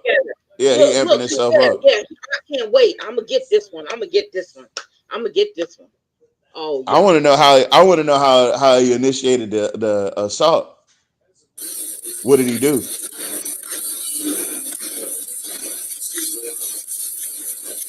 Excuse me. Can I get all room in the refrigerator so you won't stay out of trouble? Your camera. Is he cracking his knuckles? Excuse me. You going to see me like not a man for right and you breaking the law? Okay.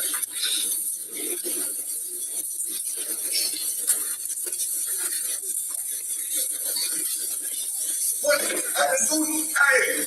Oh. Ooh. What? I didn't do nothing. I'm Ooh. I did not do anything. Whenever you push your way into an office, that is called a battery. Now he asked that officer. He said 3 times, "Excuse me."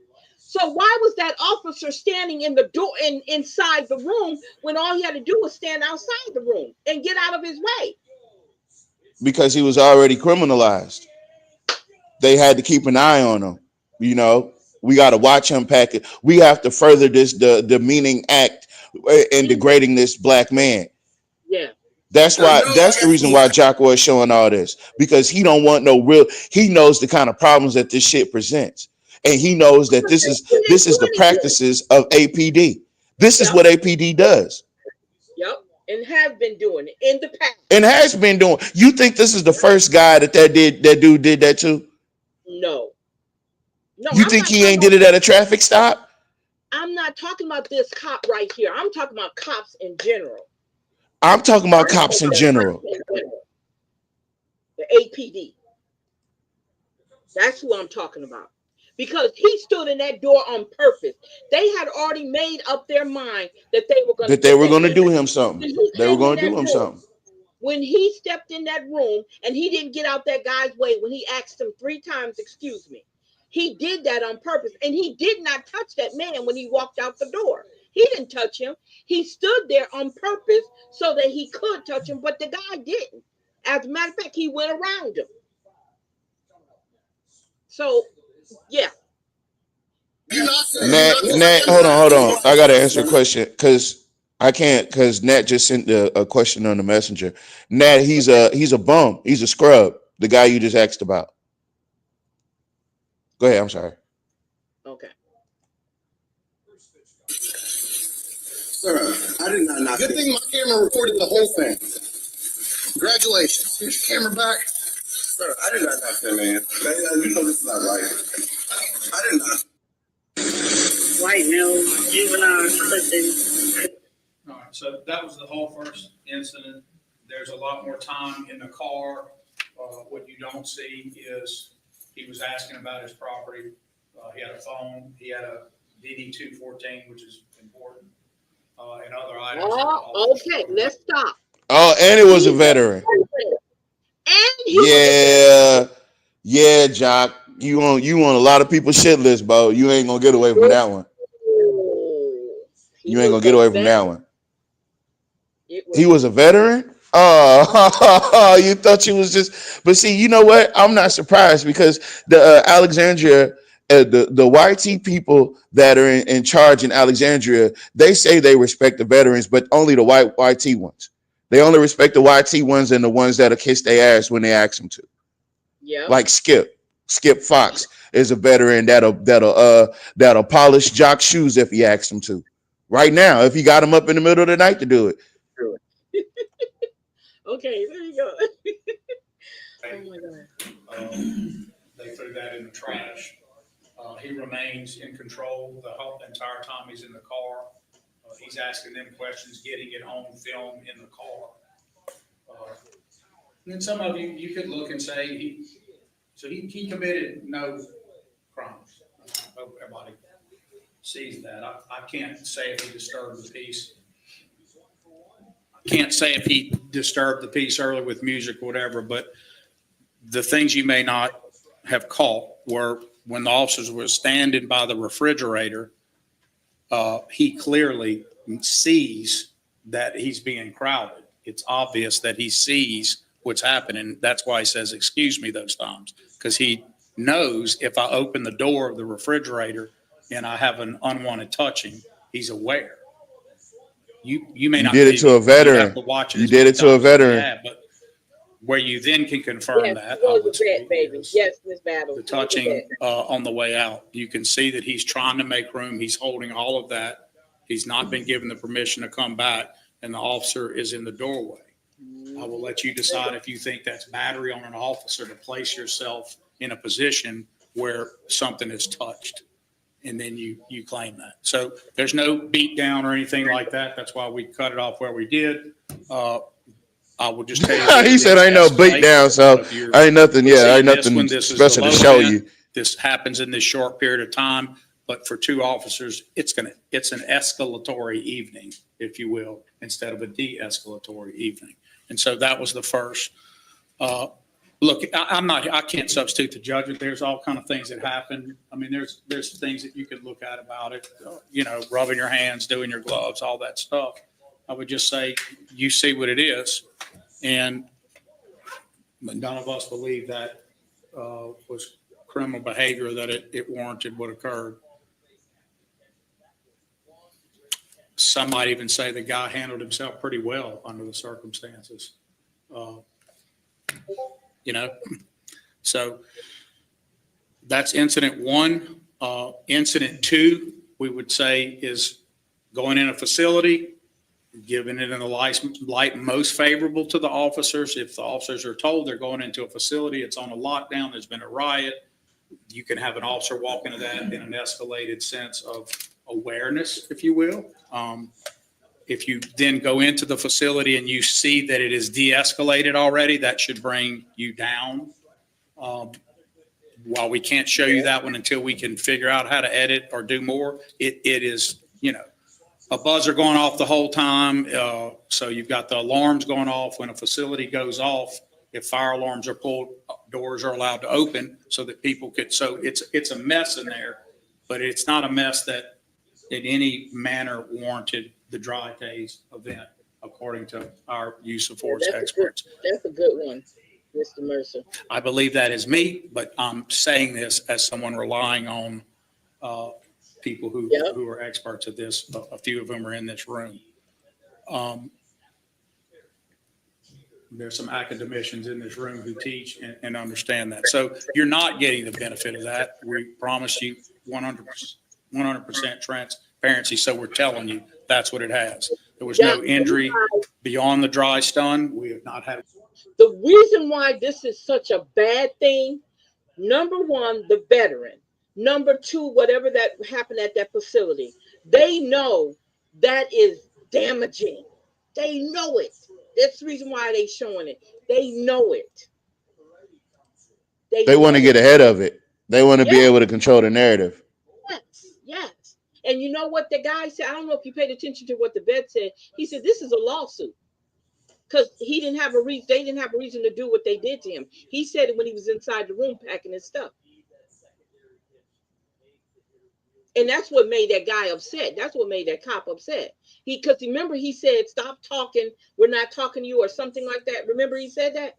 Mm-hmm. That's what he was saying in the room. One reported today, but we can't give you that because it would involve HIPAA and other violations. We will figure out how to further unpack it. So now you're at the last event in this run of rather, I suppose, roguish behavior, and this is going to pick up, I think, at the stick, Mr. Gaffrey? Yes. All right. You'll be assigned 2011. He's 5'9", 130 pounds, brown hair, brown eyes. Subject was last seen running away from me.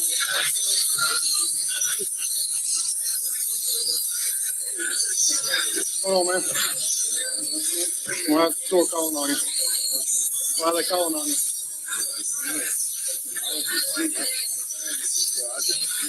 Time to go. Yeah, they're calling on you, man. I gotta go. You give me a ride? I got a dog. I just want to get this high. We'll get it done.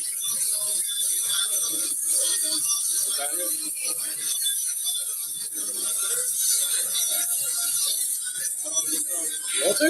Yeah, I want to look at it. All right, come on.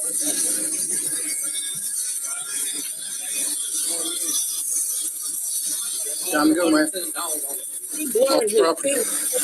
So he comes in and he says, you got to go. And you can see the guy roused too, and he realizes he's got to go. And the first thing he says is, can I have a ride? And he says, I got a dog, meaning there's a canine unit. And he says, for real? Like, I don't know what he's thinking. I can't substitute my, that's cool. I don't know what he's thinking, but for real.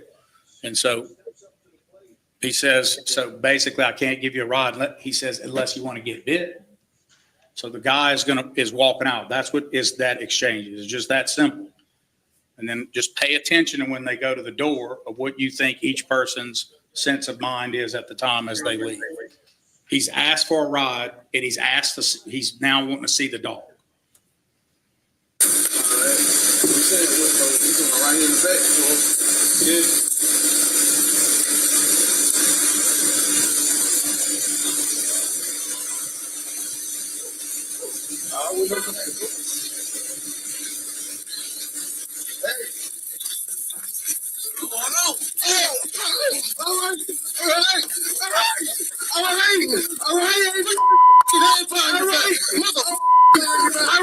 All right. I ain't do nothing. Get back. Take your hands behind your back. All right, take your back. All right. All you have to do is leave, dude. All right. I'm sorry. Hold on, man. My baby mom be looking for me. I don't give a you on the cow down, motherfucker. All you have to do is leave, you dumb. 1, 2, 3. It's at least 3, 4 cops. Yeah, it's 4 cops there. What's up with them? They were there. Yes. You'll be assigned 2011. He's 5'9", 130 pounds, brown hair, brown eyes. Subject was last seen running away from Longleaf Hospital, wearing a green shirt and black shorts. Oh, wait a minute, y'all. He's a doggone, what's her He's a name? patient. He's a patient at Longleaf. Is a patient. Oh my Yeah, God. that's why they had to come out and tell this story first, because it's about to be some shit. Oh, Yeah, Jock's not getting reelected. That's out of there. And Grimleon is not coming back. That's out of there too. oh So my for all of you well-doing people that like to listen to this show and believe in what we're saying, and you live in Alexandria, you think that you can handle being the mayor of Alexandria, your town needs you. wow. I They didn't need know he you. was. Oh, Yeah, he was a patient. he Oh was my a God. patient at Longleaf You went from a veteran to a juvenile. Yeah, to a patient.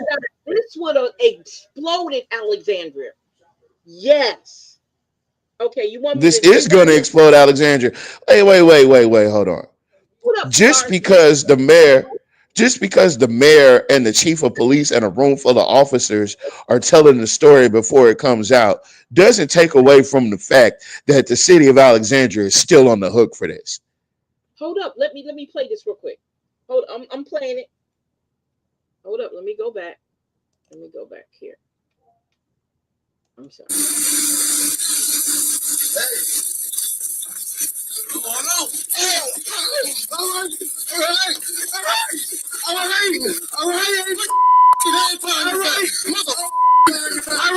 all right. I ain't do nothing. I ain't do nothing. I'll bring it back. Put your hands behind your back. I'll bring it back. All right. All you have to do is leave, dude. All right. I'm sorry. Hey, hold on, man. My baby mom be looking for me. I don't give a you going to jail now, motherfucker.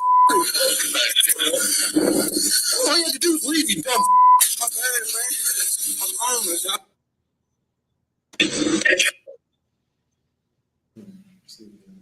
That's it? Second. Yes. DOB assigned 2011. He's 5'9", 130 pounds, Different. brown hair, brown eyes. Subject was last seen running away from Longleaf Hospital, wearing a green shirt and black shorts. Come in contact with our notified headquarters clear at 2217. They said if you make contact with them, call headquarters. So this when they first drove up. So they already knew that he was a patient. This is when they drove up to the place. Seems like they used to getting away with shit. Seems like they finally just got caught. But it seems like that is the culture there, because I know I just saw 4 cops standing in a circle while this illegal shit was going down. Now, And now one of them cops, what? First of all, he entrapped him by saying to him, "Yeah, you can go look." He said, "Can I look?" And he walked over. When he That's what they do. They go out fishing for people to do. They tell them that they can go do certain stuff, or like let them go. Like, go ahead and pack your stuff up and leave. And then on the way out, they trip them or they push them, or they tell them to, you can go look at the dog. And then when they get over there, they run up to the car like he's trying to threaten the dog. He said he just wanted to look. You can't unlock the door because the doors are locked. They locked the door. So he couldn't have got into the car either way it goes. He just was looking at the door. Nothing he could have. The doors in the back don't open but from the outside anyway. Exactly. And he wasn't even reaching for the door. No, he was standing there at the door. Y'all, I'm telling you, this is bad. This is bad, and Jock knows this is bad. He knows it's bad. These guys. He don't know how bad yet though. Yeah, because it's not. These lawsuits are going to cost the city. It's going to cost them. That's why they're trying to increase your light bill. This was deep, y'all. Okay. Let me finish it out. I'm sorry. The 3 runaway juveniles from Longleaf have been recovered by Sheriff's Department. Okay, so he's not one of the patients. Okay, he's not one of them. Okay, I'll take that Nuh-uh. back. Yeah. The guy, yeah, you're right, Nat. He did say he was homeless. He did say that. He did say he was homeless. Well, Yeah. you're going to jail now, motherfucker.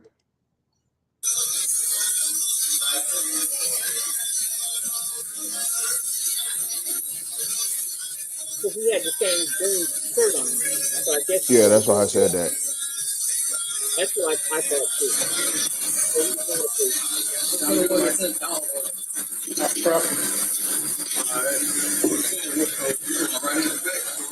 You notice how the one who does the aggressiveness, he always doing something with his hands. You seen how he shook out his arm and just his Yeah, he gesture getting is loose. yeah, He getting that loose. I'm sure he get himself ready. See, Yeah, he see, amping himself up.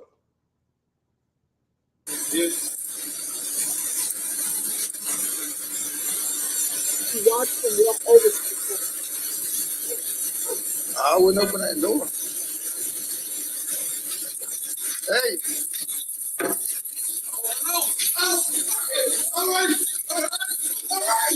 All right. Put your hands behind your back. All right. I ain't doing nothing. Put your hands behind your back. Put your hands behind your head. Oh, Put them behind your back. oh, I don't know, man. My baby mom be looking for me. I don't give a you going to jail now, oh, all you have to do is leave. You don't I'm homeless, y'all. I don't give a all right. oh. All right. So again, you're missing the middle instance. He was hit, and he clearly had an injury from what I can see later, some swelling, etc. I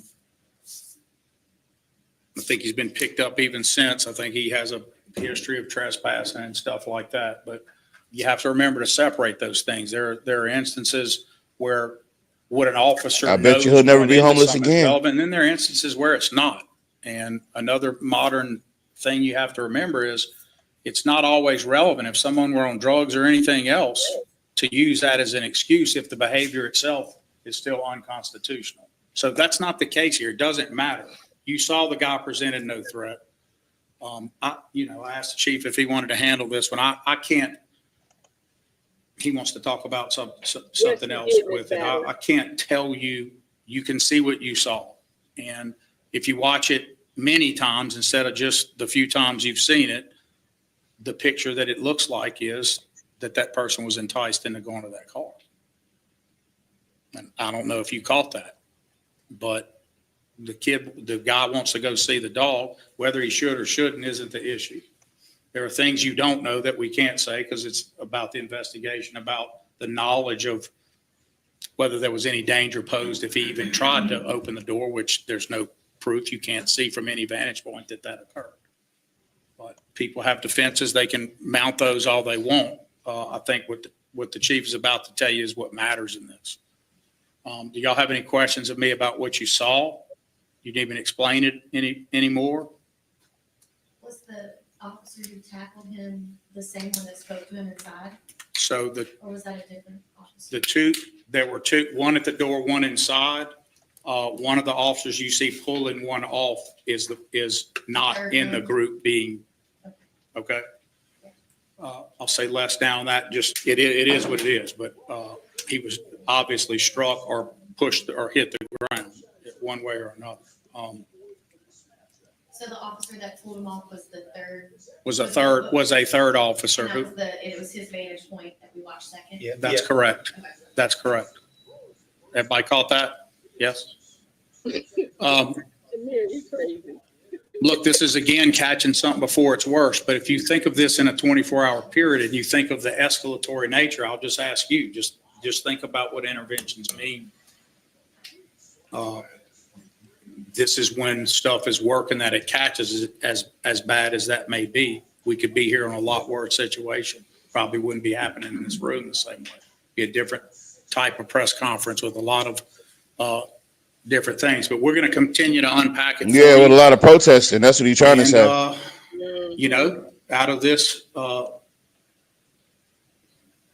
Out of this, there'll be retrainers and things, but I want the chief to address whether this would ever be trained at all. I think that's what you need to hear right now. Yeah, so nowhere in my 30 plus years of law enforcement is this acceptable behavior.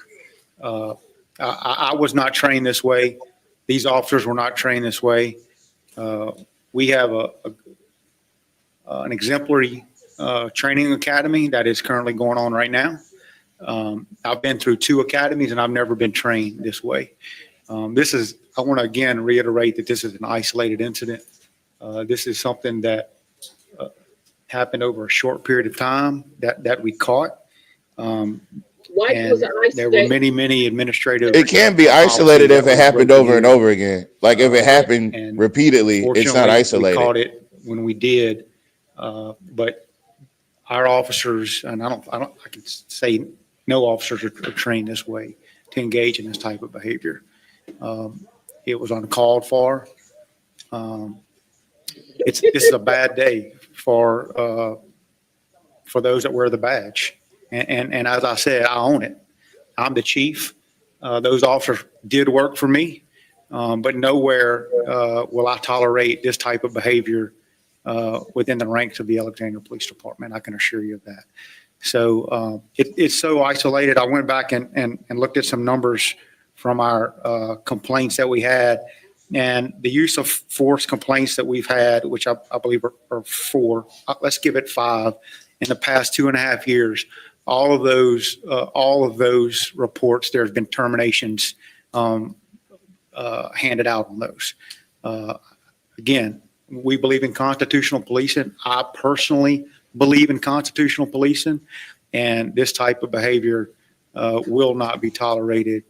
But y'all did the same thing to Mr. White. Did you fire those officers that was standing over to grab Mr. White? Matter of fact, they probably let me be quiet. Got promotions.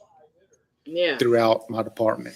So, Chief, I asked you earlier, in the one since I came back and appointed you, that we just listed ours, they all resulted in terminations. That's back to my point earlier of losing them while you're getting them.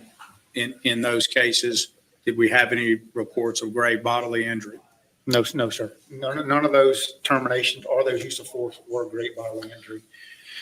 So we're in here today with you to ensure you see the trust that we hope these guys earn and that we can continue to maintain. There will be others in law enforcement who will see this in any other number of ways, and they're going to gossip and talk, and they're going to say they didn't even need to do this. Those guys, there's going to be, as you can imagine, any number of opinions about that. Let me just say why you do this. One, because we've got a challenge retaining and getting officers this directly bears upon. 2, it's the transparent thing to do. And 3, if you need the common sense part from all the criticism, Jim, of other public officials, this all comes out one day or another. These are public records. This isn't going anywhere. And it's a lot more important that we do this now than wait for other agencies, other people to try to trickle out or say we got to hold this or that. I just think that diminishes trust in the public. I think there's a ton of data out there on that. And I think that people will see a conspiracy behind every tree. And if you give them a reason to, they're really going to see it. And one of the reasons you can give them to believe that is don't come out and say what occurred. Don't come out and say it quickly.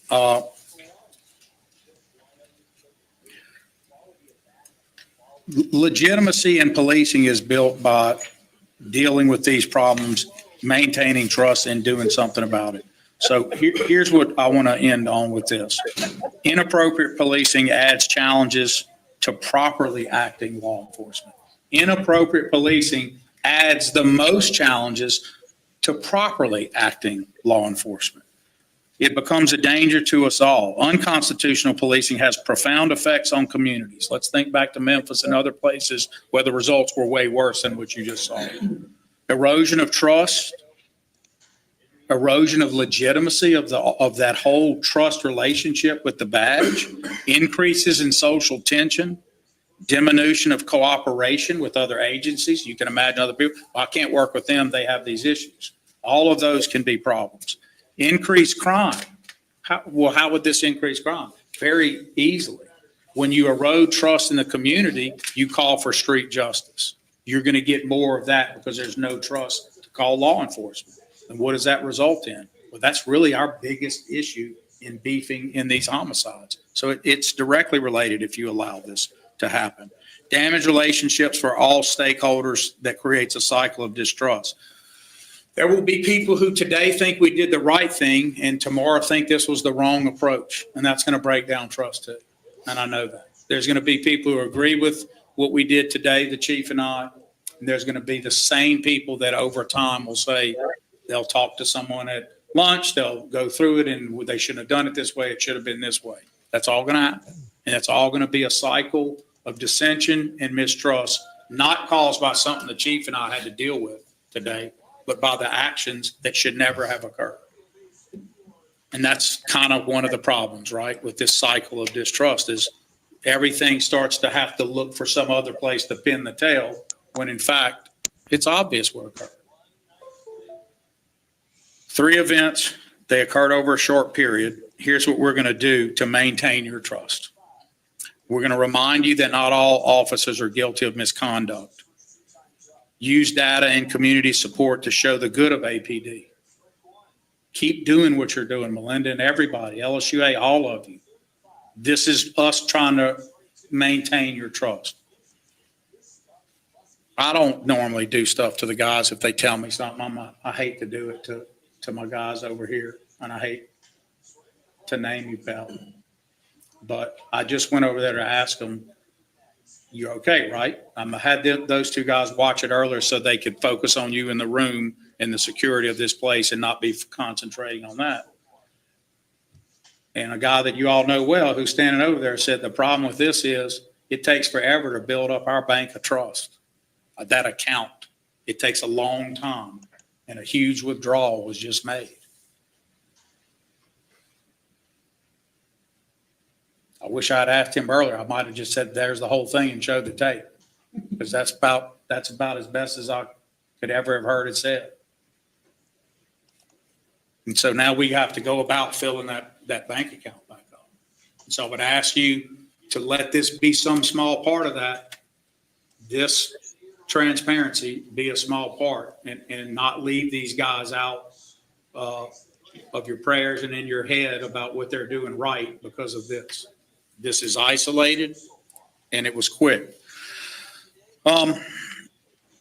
We also will continue and maintain your trust to not take additional time to investigate when it would not change the heart of the matter, as I keep saying. We're not going to sit on quote unquote information while a quote complete investigation occurs in those matters where it would not change the result. We're going to make the decisions and changes required. We're going to hold supervisors accountable. We're going to learn from this incident and implement better processes if necessary. If good processes caught it, which appears to be the case here, we're going to reiterate and retrain on them immediately. This remains an active investigation. This is probably something you should say, not me, but we can confirm 2 things. The response to what is known was swift and based on clearly sufficient information to warrant what we did. We want to thank our agency partners. The state police has not weighed in yet. We don't interfere in that. We'll wait to hear from them, but I'm sure we will. And that completes what we wanted to disclose to you today. Yes, sir. You said we have an academy going on now. We do. How many guys do we have? So that's a very good question. And I think that plays in right along with what the mayor's talking about retention and about hiring. We hired 3, and on day 2 and day 4, we lost 2 of the 3. One to physical standards and the other to some personal issues. But we will continue to hire hard. We have one that's in the academy. We have another post-certified officer that's going to be coming on board very soon. Last week, Pushing a lot of already posts come from other agencies. We have that bonus, pretty big bonus to try to get them. yeah, a couple of weeks ago, I reported to the mayor and staff that we had 4 new post officers coming. And then we turn around and we have an incident like this. And lose 2. So that's 50% delta on that. 4 new, 2 gone. two ranked officers. That means that wasn't their first time doing it. But give you the Say that again. That means that wasn't their first. If he's saying that they were ranked, because I did pay attention that he did have some rank on them. They sure did. They both did. Yeah, they had some rank on them. So that wasn't. That was them wanting to hire former police officers from other divisions, other places. And I wonder if they checked. I bet you they didn't, or they didn't even check into their background. Yeah.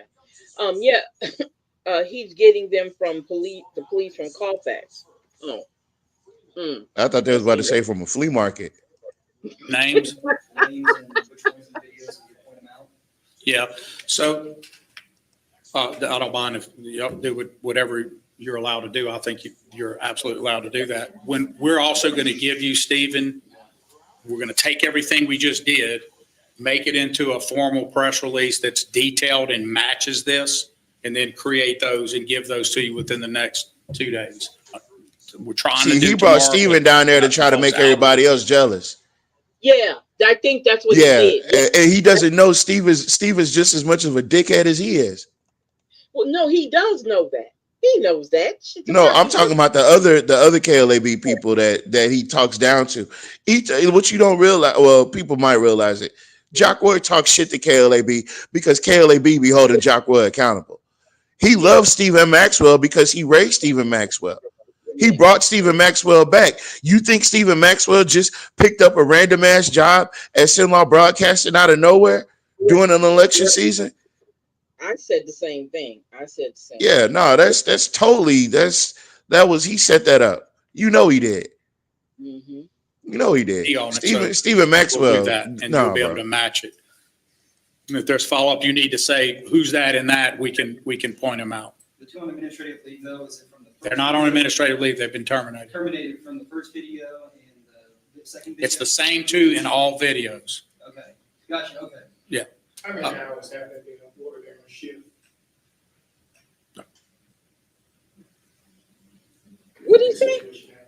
They were on. Yeah, he working on trying to make Stephen Maxwell the golden child and trying to make KLAB feel like they ain't shit. I have a question. But nah. A young lady by the name of Rose Taylor that was seen at the same Cecil Hotel that was being,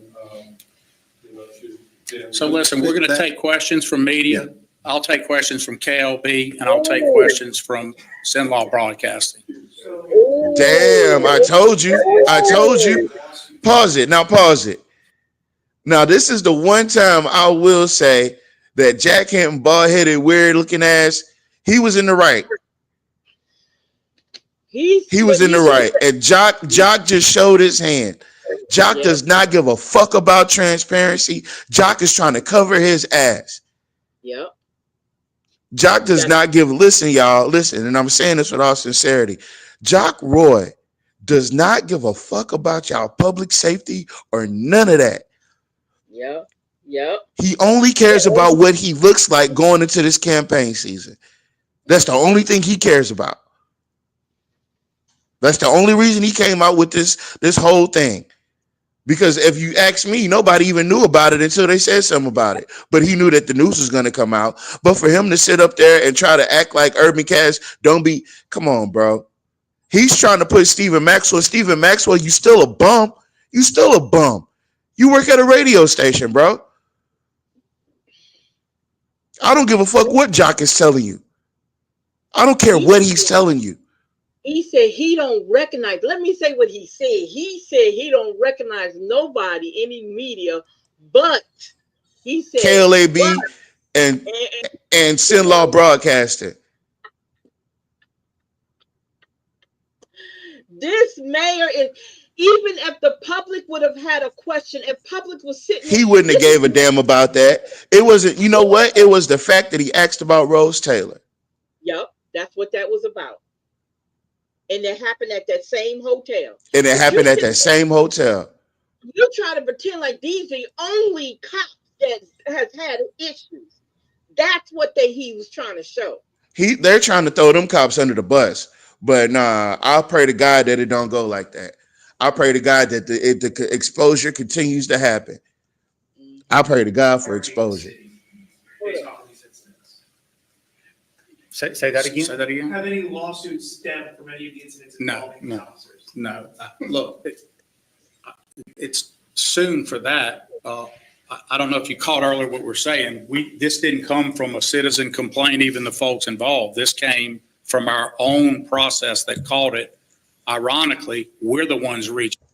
It don't matter. If those people want to do a lawsuit against your APD, they have a right to do it. So it doesn't matter if it fell out the damn sky. If those people who were victimized by these two cops want to put a lawsuit out, they can do it. They don't have to do it right now. They might not. You don't even know if they're even talking to a lawyer right now.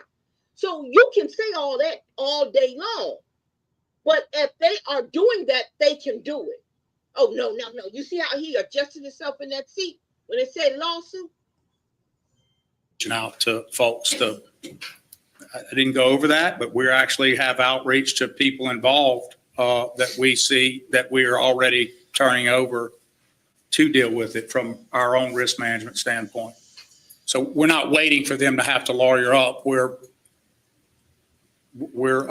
man or womaning up on this all the way now. And you mentioned that Y'all watch. That means he gonna reach out to them for he gonna try to lowball them on a settlement. Yep. Just in case. If they didn't do anything wrong, they wouldn't have been fired. Yeah, that's right. And the lawsuit can still come. But he's saying, okay, I could be wrong because I've been wrong before. He's basically saying we're going to hit that court. We're going to go ahead and put that cart by that horse. We ain't going to hook him up, but we're going to put that Yeah, but we're going to put that cart. Yeah, we're going to get ready for it. Yeah, we're going to get ready for it. Because he said he already talked to risk management. That tells you something. Yeah, they're going to try to hush it up. You right, Nat. You right. Could be other people involved. I know it's something you can't actually expand upon because it's an ongoing investigation. Is there any sort of extra information you can give on that? Is this, can you explain how many people is suspected to be involved? Is it? I'm still trying to get over how he handled Jack. I feel bad for Jack. But let me say this. First and But that's what happens when you go try to lay down with Massa. That's right. The first. Yeah, I forgot about that part. You tried to go lay up with him, remember? Yep, sure did with the whole group. Yep. But my thing is, okay, when he first started this mayor's briefing, and he said he should have said at the beginning, I am not going to take any questions from but two entities in this room. He should have said that. He wasn't going to say that because Mama, you got to realize he's reached the end of the meeting. So now he's just trying to get the hell up out of there. And he's definitely not trying to take no hard questions. Not only that, when he said Rose Taylor, that's when he got mad. Because what that's proven is this incident at that damn hotel with his own cop, it happened before. It's an administrative investigation. I'm not going to go into any more personnel issues or concerns on that. It's an administrative investigation that my internal affairs division is handling. And if there is any more, certainly we'll process. Okay, so this situation is being investigated by you guys and not being taken somewhere else. Is that what you just said? No, the LSP is investigating it. No, listen to what he just said. He said his administrative investigation is being handled internal. He didn't say external, he said internal. They sent this case off to the LSP to further investigate That's that, but they said that they're continuing their investigation. This was about these. Hold up. This didn't come from a citizen complaint, even the folks involved. This came from our own process that caught it. Ironically, we're the ones reaching out to folks I didn't go over that, but we actually have outreach to people involved that we see that we are already turning over to deal with it from our own risk management standpoint. So we're not waiting for them to have to lawyer up. We're we're man or womaning up on this all the way now. And you mentioned that there could be other people involved. I know it's something you can't actually expand upon because it's an ongoing investigation. Is there any sort of extra information you can give on that? Is this, can you explain how many people is suspected to be involved? Is it strictly? It's an administrative investigation. I'm not going to go into any more personnel issues or concerns on that. It's an administrative investigation that my internal affairs division is handling. And if there is any more, certainly we'll process that. But it's being handled internal. He said internal. That's not external. Mom, you're not listening to what was said earlier. Okay. He's talking about the other officers involved. They're not talking about this. Gotcha. They're talking about this case, but he's referring to other officers that were involved. I got you. I got it now. I got it. You're right. Okay. they're continuing their investigation. This was about these incidents right here and the two that we've already terminated. And So the story doesn't become something it's not. It's not about other people. There's two officers that did this. The only mention I made is that if there are any supervisors that view something and are obligated to say it faster or something, we would look at that as a retraining thing. There's two guys involved in the discipline side of this. I appreciate the chief's answer. It's a textbook, good chief answer, but that's the bottom line. I have a question. Any questions from KLB or Sinlaw Broadcast? Oh, okay. You answered the question, sir. Good. On the topic of LSP, how they're handling the investigation, is there You any see that? information on? Okay, so he was still trying to get a question, and you hear what he said? Yep. I wouldn't have asked that. If he had snot hanging out of his nose, I wouldn't have said nothing to his ass. Sorry. I'm sorry. Who's going to be following their If it investigation? was a roach on his collar, I wouldn't have said this. The city would be handling, or is it something? no, this investigation would be turned over to the district attorney's office. If a snake was running down his head and about to bite him on the end of his nose, I wouldn't have said nothing. He probably turned into one. In this American, you define Chris. Any questions from the press here, Sinlaw Broadcasting or KLB? That's a self-evident. On the Thing. topic of crime statistics, I know it's. Oh, he is humiliating Jack. He is humiliating Jack. He is humiliating him. And he better him than me. Do you hear Yeah, this, that's man? what I said. Oh, man. Could have been me. Could have been me. He's smiling hard too. Ooh. But y'all Jock, want him I just want you to know, Jock, you could have never handled me like that. Nope. And Nope. Jack, this is what happens. This is what happens. We tried to tell you that them people wasn't your friend, and you steady want to smile in their goddamn face. You steady want to you steady thinking that getting the goddamn what's that boy name? The superintendent, getting him on your side and all this other shit. That shit don't mean shit. That meant them white folks will still bring you out in public and embarrass you. He's only taking questions from the real media. That's what he called you. That's what he said. He's only you hear that, Jack? He's only taking questions from the real media. And you know what? This is his briefing. You got to remember, this is the mayor's briefing. This is not the city council. So that's not the He don't got to answer shit. He don't got to answer nothing if he don't want to. Yep. Hey, you went lay down with them carpetbaggers. Yep, you sure did. We tried to tell you. You didn't want to listen to us. We were being divisive. We were being divisive. You're right. Now look at you. He's sitting up there smelling. Look how he's smelling like a Cheshire cat. Look at him. I'm not finna answer this nigga. I'm not. You thought I was gonna answer? The fuck I look like? The Shamir, fuck? you're right. They would have had to put me up out of there. But I wouldn't have asked him any questions anyway. I wouldn't ask him no questions, no way. I would have recorded everything and I would have did exactly what we're doing right now. Tear his ass apart online. Yep. Pause. Yep. I wouldn't actually. Would have made him miserable, just like we doing right now. You mentioned that crime rates are Mark, down. you Yeah. told 60%, I believe, are, What? Huh? Can't hear you. Through June. Wait a minute, I'm sorry. I'm reading the comments. He said he gonna put their utility bill back up in the next meeting. Yep. Yep. Yep. I bet you Jack paying that utility bill every month now. Ain't missed a month. Embarrassed that man. You made him go. You made him be honest with himself. Damn. He made him face his worst demons. That utility bill. Let me quit. That's not nice. I apologize. Through June, gun-related homicides. what is your current outlook on the trends that you're currently seeing?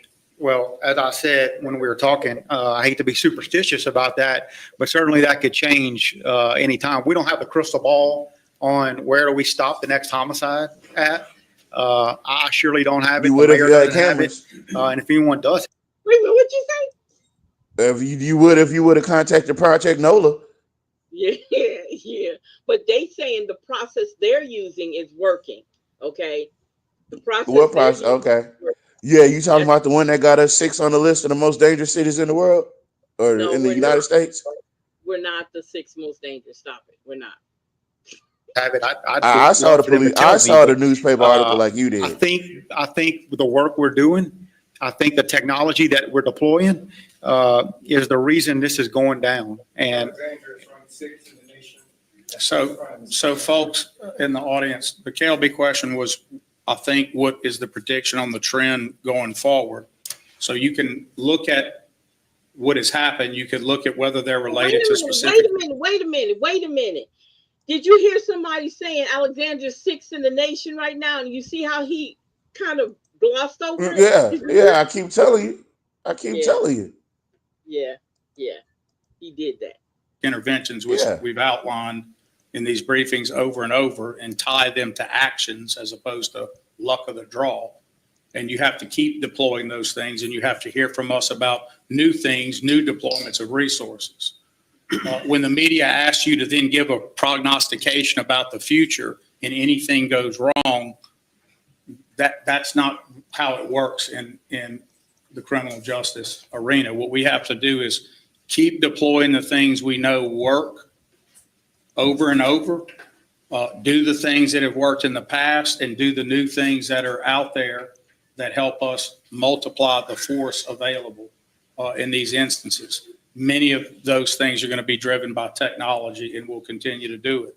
You're also going to have to kind of delve into his looking out in the future as you disrupt the gun predicate crimes, if you will, the same people being out there, out on probation or out on bond or whatever. As those get disrupted in a community our size, you, in theory, should and could see some diminishment even further into gun-related crime. That's what you want to keep doing. But that's the part that takes way more than the police department. That takes prosecutions, and I think you'll hear more for us on that next week when we do the briefing. We're going to talk a lot more about identifying those folks that we can show consistently they're going to keep doing the same thing over and over. We had a project called Project 50 years ago. It's coming back. And we are leading an effort to bring that into the highest level of best practice it can be. I've already started my meetings with the proper folks involved with that. And that's going to be another place where we take those folks who violate the social contract with no remorse and no indication that they ever are going to be compliant, and we get a lot more serious. And we're seeing that in some of these numbers. All right, I'm going to take it to the next final thing so I can get you guys out of here and we can go to the Civil Service Board can take over.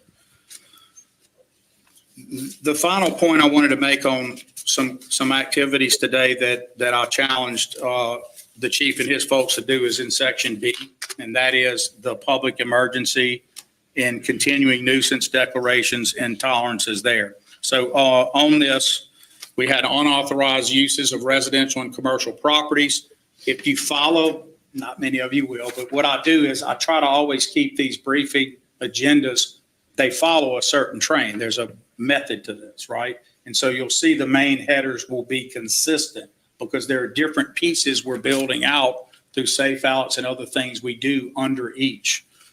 So you will have seen the unauthorized uses of residential and commercial properties. You will have heard me, council members, talk about the squatter issue and all of that. We have some legislation coming. Wait a minute. Mark Mercer, what are you talking about? Did y'all just hear that? No, tell me what you're talking about.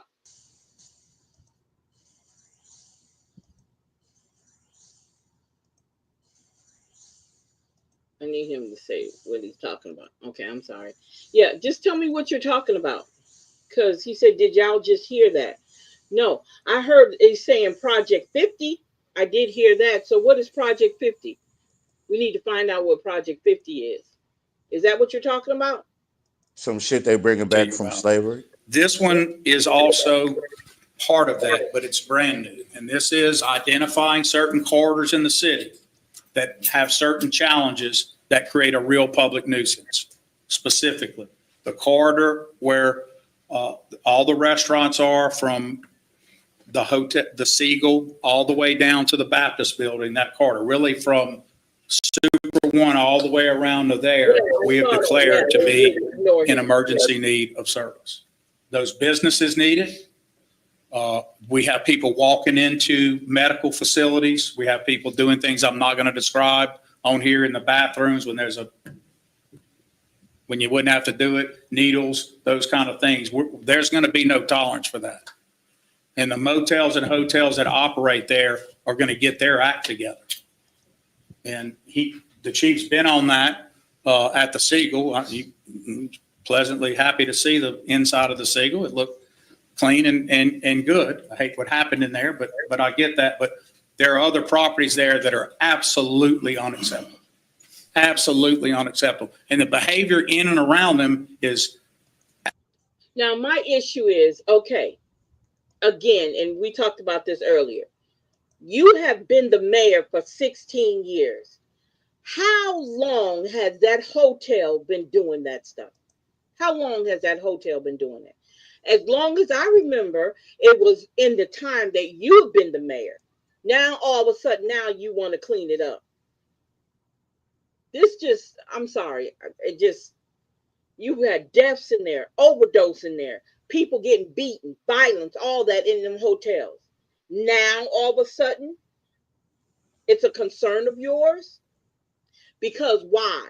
Because like Jack said, like everybody's been saying, you're number 6 in the nation. That wasn't on local television that number came out of, okay? Think about that, y'all. Y'all know there's a lot happened over there. And they did you a favor by not doing it on TV. Huh? They did them a favor by not putting it on TV. Mm-hmm. Yeah. Absolutely unacceptable. And there is a lot that happened last week. And there's a lot of happy owners that may have called some of you and told you about that. But we consider that, again, a public health crisis as well.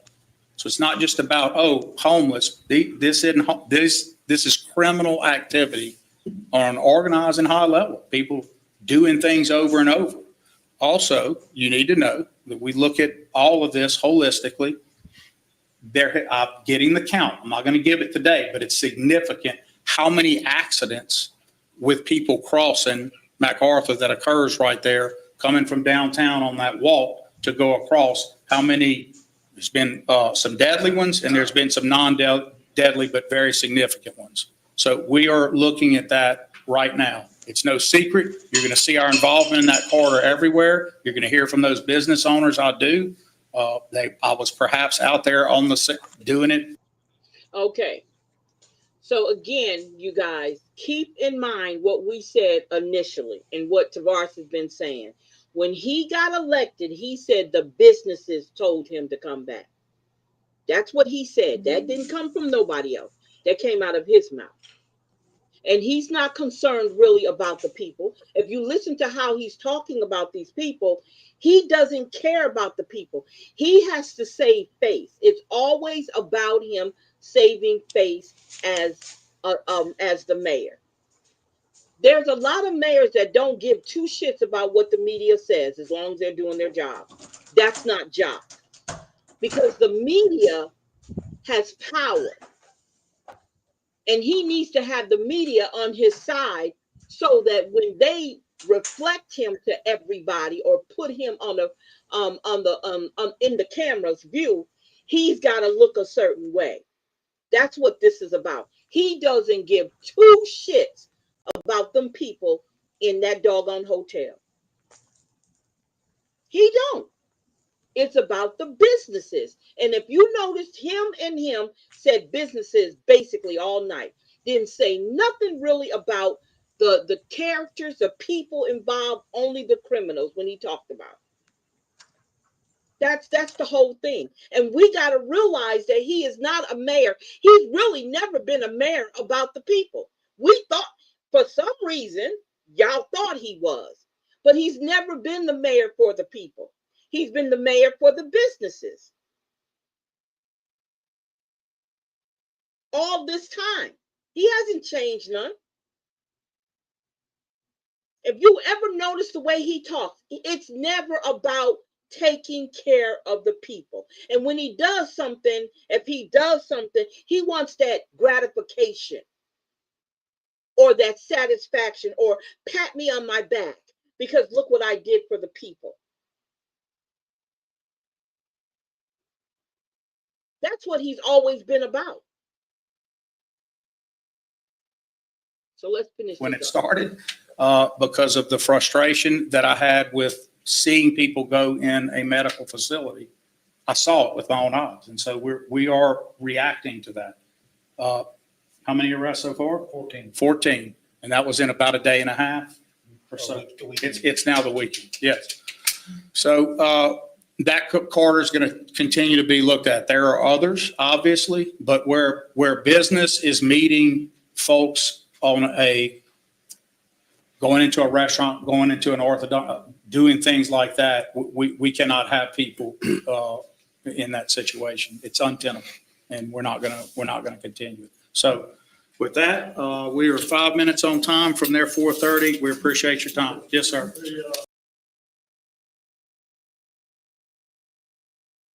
Okay. So So you guys do understand what was said, and you do see what he's saying. It is not about the people. He gives two cares about the people. He don't care about the people. It's about the ideal that the businesses need to be making sure they're being taken care of. It's not about anything else. It's about the businesses. And that's what we got to understand. They don't care two taps about us. None whatsoever. Let me start up at the top. I'm sorry. Okay. This thing look, you better act right. There we go. So we're starting at the top, y'all. I'm sorry. Good evening, everyone. I didn't get a chance to say it to you earlier, but thank you guys for hanging out with us. When we tried to push for cameras to help public safely, it fell on deaf ears. That's right. Sure did. You look okay over there. Oh, you asked him if he's okay over there. That's right. I said, hey, let's see. Okay. Oh, that came from all three of us. Okay. Let's see here. Let me go back up. Okay. Okay. Yeah, he said he was civil rights my ass. You stupid. He means fighting for civil service jobs. Okay. Reginald Cooper, you might want to look at this. Okay. I thought he said Cooper's name in there. He bought everything but cameras. He wants to use the citizen cameras. Yeah. Shady is among them. Okay. Okay. Hey, lady. So he likes Stephen, but not Colin. Is that what you're saying? Yeah, because that's basically what he was saying. Yes, man, that's the truth. I think he hates all of us non-ratepayers more. Yeah, that's true. I wonder were they the same cops that shot? Oh, he said shit, but he meant to say shot that unarmed black man. Okay. Yes, shout out. Thank you, thank you, thank you. Let's see here. Why should he put cameras up when they plan on using citizens' cameras? That's right. You're right. He needs to take that money and put them through better training to be better police officers. Don't pay them more. They don't deserve it. Exactly. Okay, Miss Battle said, hey. Hey, I'm here. Yes, Miss Shamir slipped in. Yes, thank you, thank you. Oh yeah, welcome. You're right, you're right. I thanked you for the stars. Hell, it's been a minute. Yes, it has been, Miss Johnson. It has been a minute. We're gonna have to smuggle Mark Mercer through the Underground Railroad. That's just stupid. You are stupid. Let's see here. Nat said, yup. Okay. Yes, sir. We flipping the script. Laugh at it loud. Is he really that hurt about the news article? Yeah, he takes that stuff personal. Tamara S. of always. Yeah, he is very. That's tender. That's a tender spot for him. Is that the chief of police on the side of him? Yes, that was. That's Grimion. Chad Grimion. Okay. Let's see. It says he was in office when they beat down Mr. White. He sure was. You're right. Um, he sure was. Yes, ma'am. Yep, he was. We were standing right there. Roy setting the city up for 2 lawsuits. Net turning taxpayers gonna end up on the short end of those lawsuits all the time. Rose Taylor, yeah, yeah. Yes, ma'am, as always. That's right. Let's see. Robert Ricks is another one. Yeah, Rose Taylor. And that incident with Miss Rose happened right at that hotel. That's why Jack asked that question. I know that this sheriff, but he's still the mayor. Let's see. She died in police custody in 2022 in DC 1, but she was from the she was staying at that hotel, and they roughed her up at that hotel outside. But why not give their names? Yeah, because they probably scared to give them their names. Didn't he take the lady job that handled adjudicated property? So he lying. Let's see here. Names. Yeah, we're talking about the names of the officers. Oh yeah, I remember that Rose Taylor case now. Yep, she was right over there. So they can go. Oh yeah, so they can go to Pineville and work, or probably get with the parish. Yep, most likely. Did those black men that were fired years back get administrative leave? Y'all know who I'm talking about. Probably not. They did them wrong, y'all. I was in one of their civil service meetings. They did them wrong. I'm so sick of these people. BS. Let's see. Laugh laugh my ass off. Kendrick effect, huh? Um, why the speech though? Who cares? This is corny. Yeah, he tried to go into depth with the speech before he showed the video. Okay. Been necessary. No, they didn't arrest them. Sure didn't. I feel like this only happening because he doesn't want Urban Cast exposed it first. Uh-huh. Probably right. Probably right. He just got into it with Urban Cast and their employees. Oh wow. Those officers were sacrificed when we can let these two go to make us look good. Police been kicking folks ass. Yep, you right. He done said the same shit 4 times. Mm-hmm. They don't pay enough money here for people to put their life on the line. I had a co-worker intern at APD with a criminal justice degree. He switched it to IT right after that. Now that's funny. If community policing the gold standard, let the black cops patrol the black neighborhoods then. Yeah, that's true. Somebody said it's hot. Exactly. Oh, because of what I said. It's too hot to commit a crime. If it's a public health issues, then why didn't you get cameras? He's a waste of baby making fluid. Oh my God, you are gross. Normal people don't understand numbers. It's all about what you see. Fuck the numbers, man. Miss Shamir, you on a roll. I'm in 4. What's tore up? I don't know. I don't know what he was talking about. He said that there was crime over there. That's what he said. You can't even pump gas. It's so hot. That's why it's low. Alexandria needs a superhero. There's money in crime. That's right. But neither councilman asked for cameras. Yep, sure didn't. Let's see. Bring more jobs other than restaurant where these kids can work. That's right. Good evening, everyone. Good evening, Miss Dixon. Let's see what else we got here. If I'm working and making money, I don't have time to commit crimes. That's right. Well, ain't nobody coming to save us but ourselves. That's right. He's saying the same shit again. Right. Let's see. They didn't say that when they beat down Mr. White. Yup. She must be white. I don't know who y'all were talking about. That's cruelty to the infirm or whatever. He's ecstatic. Why is the officer hiding?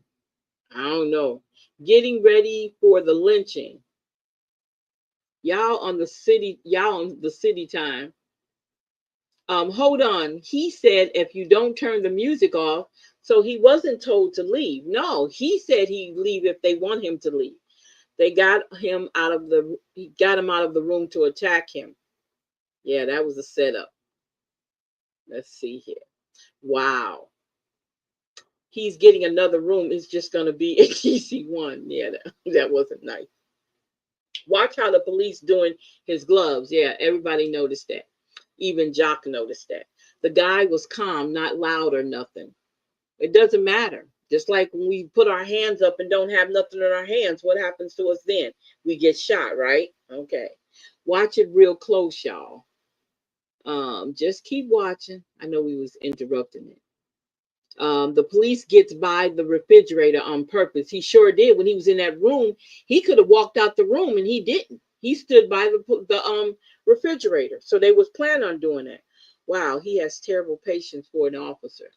Now, he was pumped up. He was ready. This is exactly why we don't fool with the 12. That's right. Yes, he is. Rewind it, please, which I did. That's cold shit. That's how they are in Alexandria, here in Alexandria. It was beat niggas night. Y'all ain't seen nothing yet. Wait until the next video. You wrong for that, Nat. Wait until y'all see the next video. Let's see here. They threw his DD 214 in the trash. You caught that? Yes, I saw that. I caught that's what he did. Yep, I caught that. He sure did. He did throw it in the trash.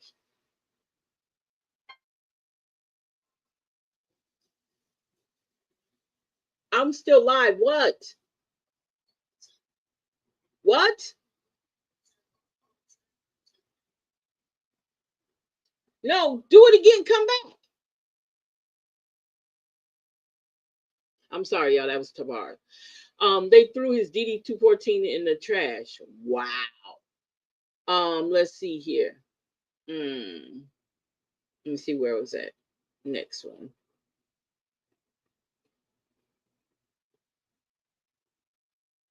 I don't know where I left off.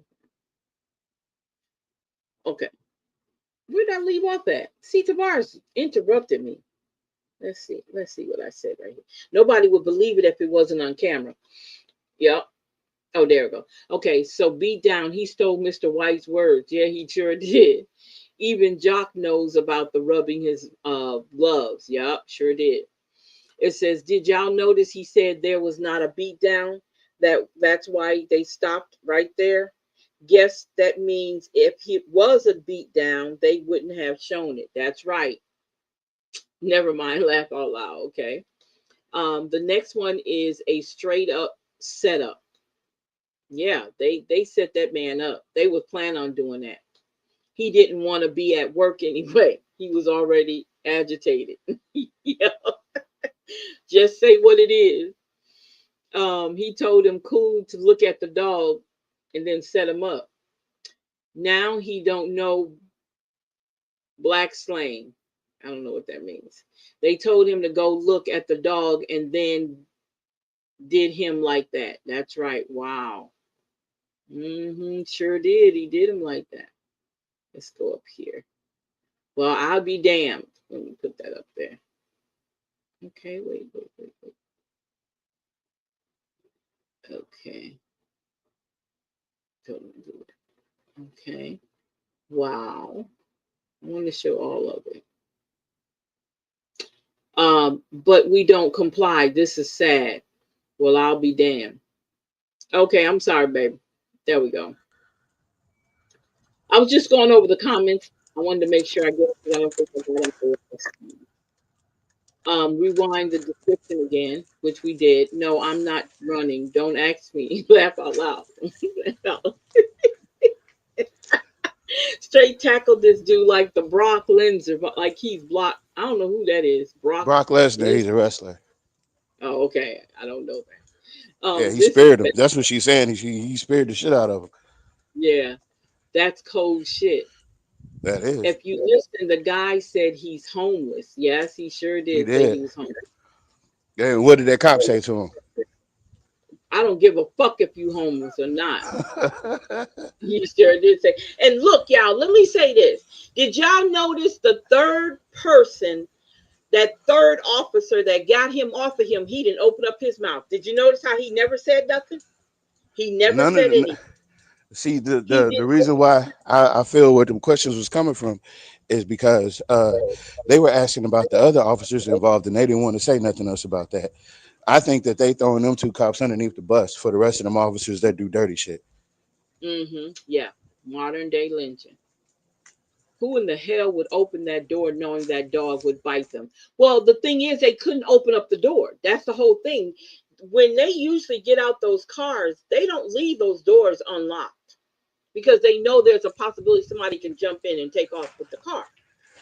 So they're not going to leave those doors unlocked, whether it was a dog in there or not, because that can get them in trouble. So they're not going to do that. Did he punch him? Yes. He slammed his face on the ground, if I'm not mistaken. Everybody acting so dumbfounded. No, I don't know if that was Shamir. You were talking about us. We're not dumbfounded. We knew what he was doing. We were just shocked to see it. If that was court, I don't know. Are you talking about the people that was around? I don't know what that was, Shamir. You got to explain that to me. So he got a beat down, and they didn't show it. They probably didn't. They couldn't put him in the car, so it had to be somebody else because he had a dog in the car. So somebody else had to come along. He's playing both sides. Yeah, you caught that, huh? I want to know. I don't want people to get out there and get the wrong idea about what we do here. You know, I don't want people to think that, Alexandria, Louisiana is just this place where racism exists. And I don't want people to think that we don't do constitutional policing. We do practice constitutional policing. It is constitutional the way we handle these people. We handle them like 3/4 of the. You don't believe me? Well, just ask the guy I hired. You need more proof? Well, I can give you more proof. Let's just ask the guy that I employ. He wouldn't answer Urban Jack's questions at all. No, he didn't. He said, I'm only taking credible questions from credible news sources. We all know that Urban Cast ain't nothing but a rag. No, that's messed up. Nat, he's still going to the meetings. Oh, he actually was not going to the meetings. Shamir, we ain't been to a meeting, man. Woo. If we showed up, one of us going to jail. Automatically. Yeah, automatically. One of us going to jail. That's a guarantee. They gonna say, take him, take him. Yeah, we've been waiting on your ass. We put this on the agenda just because you come out. We knew it. We knew it. We knew this would get you out the house. Black folks ain't gonna protest. No, they sure ain't. Nah. He must be the only good. They might though. That's what he got to worry about. They might protest. That's the problem. 3 times in one night is not isolated. You right, Nat. You right. It sure ain't isolated. That's not how isolation works. Isolation works by itself, not in That's triplicate. like saying you kill one person and you're considered a serial killer. No, I gotta kill. Those police were there for us when they beat down Mr. Yeah, White. Sure was. Yep. You want to try to see, and then the way he handled everything, he want to dismiss what happened in the past. Let's not. Yeah, we're talk not about worried the about. past. See, what you're talking about is yesterday. That's why I'm not acknowledging your question. This is Yeah. today. This is a new day. Too much talking with and bullshit. Everyone's seen the video. Just call it what it was. Just call it what it was. Racism. Just say it's what we got two. We got rid of 2 racist cops on the APD. Say that, please. Oh Jesus! Say that. I mean, it'd be a lot easier. It is, right? No, because it's not public record yet. That's the issue. It's under investigation. It's not public record yet. Well, actually, that officer in the video, if you guys care to go back and watch, in the video, he says his name. In the video at the one at the hotel, he says what his name is. Yeah. They came. Let me tell you what I think. I think those 2 people were used to doing just what they were doing somewhere else. Yep. And they got away with it somewhere else. And when you come to Alexandria, it's a small town, ain't much going on. It's a bunch of black people that's all over the place, and we can do the same thing. That's basically what. Perfect. That's a great place to do this shit. Yep. I think I might arrest me a nigga tonight. So think about it. They didn't just come here, and no matter what Grimion says, they knew, they saw the setup. Because there's no way, no experienced cops would have done what they did tonight if they knew. To be honest with you, I think that them being there pissed off a few of those tenured cops, and they was looking for the reason it was found internally is because they was looking for something to kid on them cops. Yeah, it was something more personal. Yeah. Somebody, yeah. They wasn't just monitoring random cops. Yeah, this wasn't no random thing. This wasn't a random thing. Yeah, somebody had it in for them. Yeah, something they had already done that nobody's talking about. Yeah, because obviously maybe they did come from somewhere else, because he said they were seasoned cops, and that's why I said they came from somewhere else. They came from somewhere else where what their behavior was, no matter what he says, their behavior was the norm. Okay, talking to black people like he was doing, I guarantee you the N-word probably came out 5 or 6 times. And they have been watching them because that's what they were doing other places. Wherever else they came from, they were doing the same thing there. That's what I believe. That's not that's the norm for them. Because you don't come to a new place and outright just start showing who you really are. You play the role for a little bit. They didn't know how to play the role because they came here to do exactly what they did. They knew how to play the role. They got past the police chief. They got past the hiring process. They knew exactly how to play the role.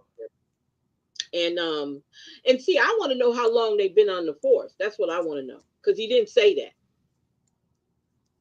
They don't want their names out because people start looking in the type of people that they hire over there. Yep. And that's another thing he was doing. That's another thing.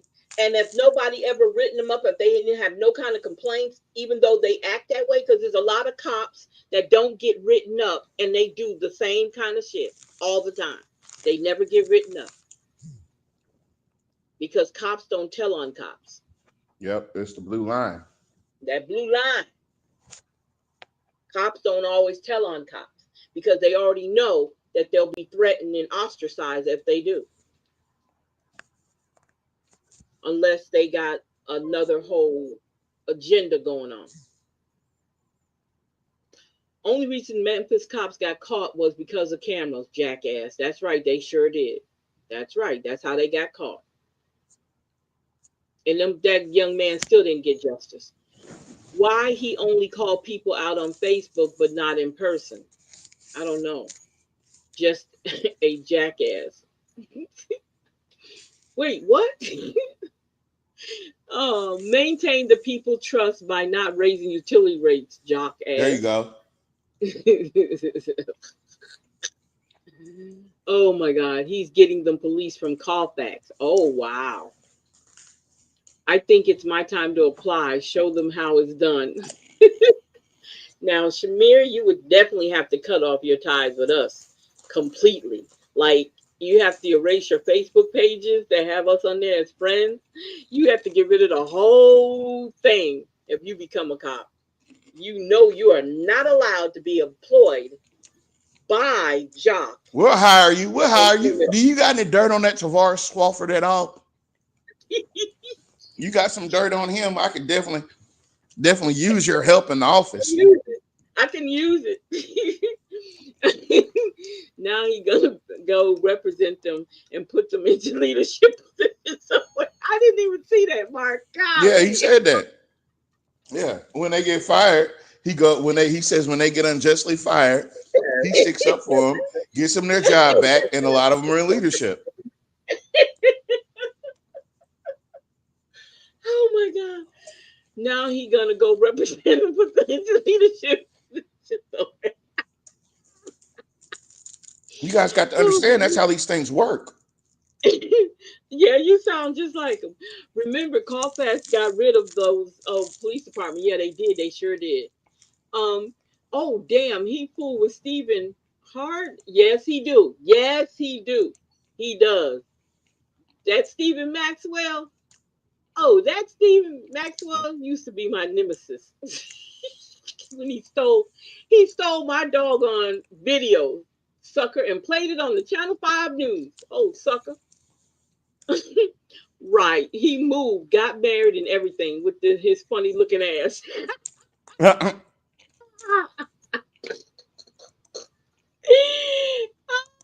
Look how bad he looks. Yeah, when he was talking to Jack. Jack should have known better. Damn, I don't recognize. I'm only answering credible sources. Oh my God. That was funny. See, y'all. Jack, your lips are moving, but I can't hear shit. I guess that's that credibility. He said Urban Cast is not media. Oh, Jesus. Back. See, now Urban Cast, all they need to do is get their fake news. All they need to do is get their credentials. That's all they need. It ain't hard to get your news nowadays, especially when you have an online podcast. You can get your doggone credentials and sit in anybody's damn news. Briefing. It's called freedom of the press, first off. So you can be an independent journalist. You can be an independent journalist, but if you get a press pass, mess them up. Get a press pass. If they didn't do anything wrong, they wouldn't have been fired. That's right. Right. Oh boy, y'all was talking tonight. They're gonna try to hush them up. You know what? When they was talking about risk management, because somebody asked about lawsuits, I think, excuse me, y'all. You know I must be tired. I think they already know what's about to come down. They already know it. That's why they said they got ahead of it. You see how he started adjusting his tie and moving around and stuff? Because he already know they're going to give that man $5,000 and charge him to Mark, you ain't right, man. Look, he said they're going to give that man $5,000 and charge it to the utility increase. Yep. You get a $5,000 settlement, but you owe on your utility bill. They got the increase. They got to pay for the increase. Oh my God, y'all crazy. Y'all crazy. Yeah, that is funny. They gonna give him a rep.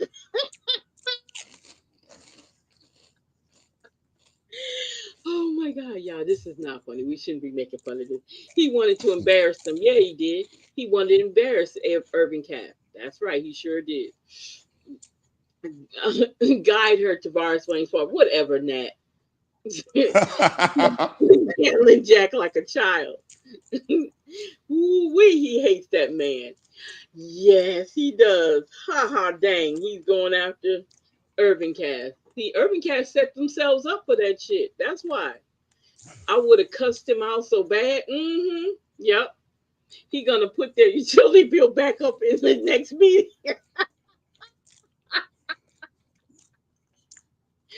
Oh my God. Oh my God. Oh Lord. He should just start a podcast like we did. Yeah, exactly. Did y'all just hear that? Oh Lord have mercy. Hold up. Hold up. Is that it? That can't be. Oh, there it goes. He said when Urban Cats made the comment about being number 6 and they just ignored him. They sure did. What are you talking about, man? We are number one. Yeah, in the world, we're the best. He sure did ignore him. Next question, please. Next question, please. I heard him say number 6. I heard the number 6 come out. Ooh, Lord have mercy. Because he already told him, look, I already told you I ain't answered no damn questions from you. What? Why are you trying? And again, y'all got to keep in mind, that's the mayor's briefing. That's not the city council. That's not the public. That's the mayor's briefing. So he has jurisdiction in his meeting, in his briefing, whether or not he's going to answer the call, anybody's questions. The dog be locked in a cage anywhere. Anyway, yeah, he wouldn't have touched him. He wouldn't have been able to touch that dog. Put the dog.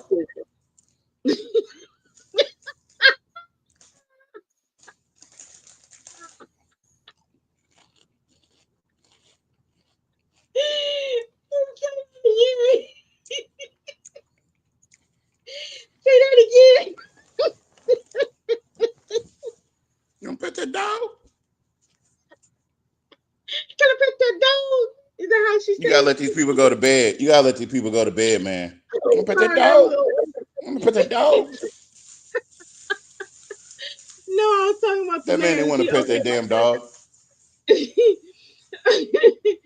Okay, y'all. I got y'all up too late. I didn't realize it was 12:33. No, okay. Still go to the. Oh, you were asking. Okay, you were asking if Urban Cat still goes to the meetings. Miss Shamir, I have no idea. We don't have no idea. So you go to the meetings, like you I don't see said. why. I wouldn't go if they treated me like that. I wouldn't have gone. I wouldn't have gone none whatsoever. But see, we told Jack, you gotta have the truth. That shit that you be putting out, you be making up half that shit that you be Yeah, saying. yep. And them people be seeing it and knowing it. You think Jock don't Yeah, know? Jock yeah, knows. yeah. We've been telling you that. Shoot, you gotta come with them receipts, and the receipts gotta match what you're saying.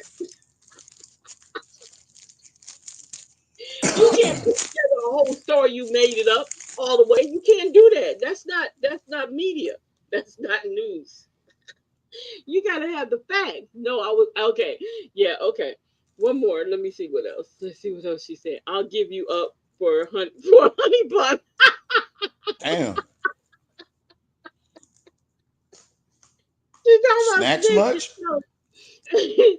Telling on people. So you guys, okay, so homework is we gotta find out what Project 50 is. They said they had it a long time ago. It was when America was great. It's from that era. The Great American era. So I want to thank each and every one of you guys. This was so wonderful. I'm so glad y'all hung out with us tonight. This was great. And I guess we do. We kind of miss you guys, and I hope you guys miss us too. But we love doing this stuff. This makes our day.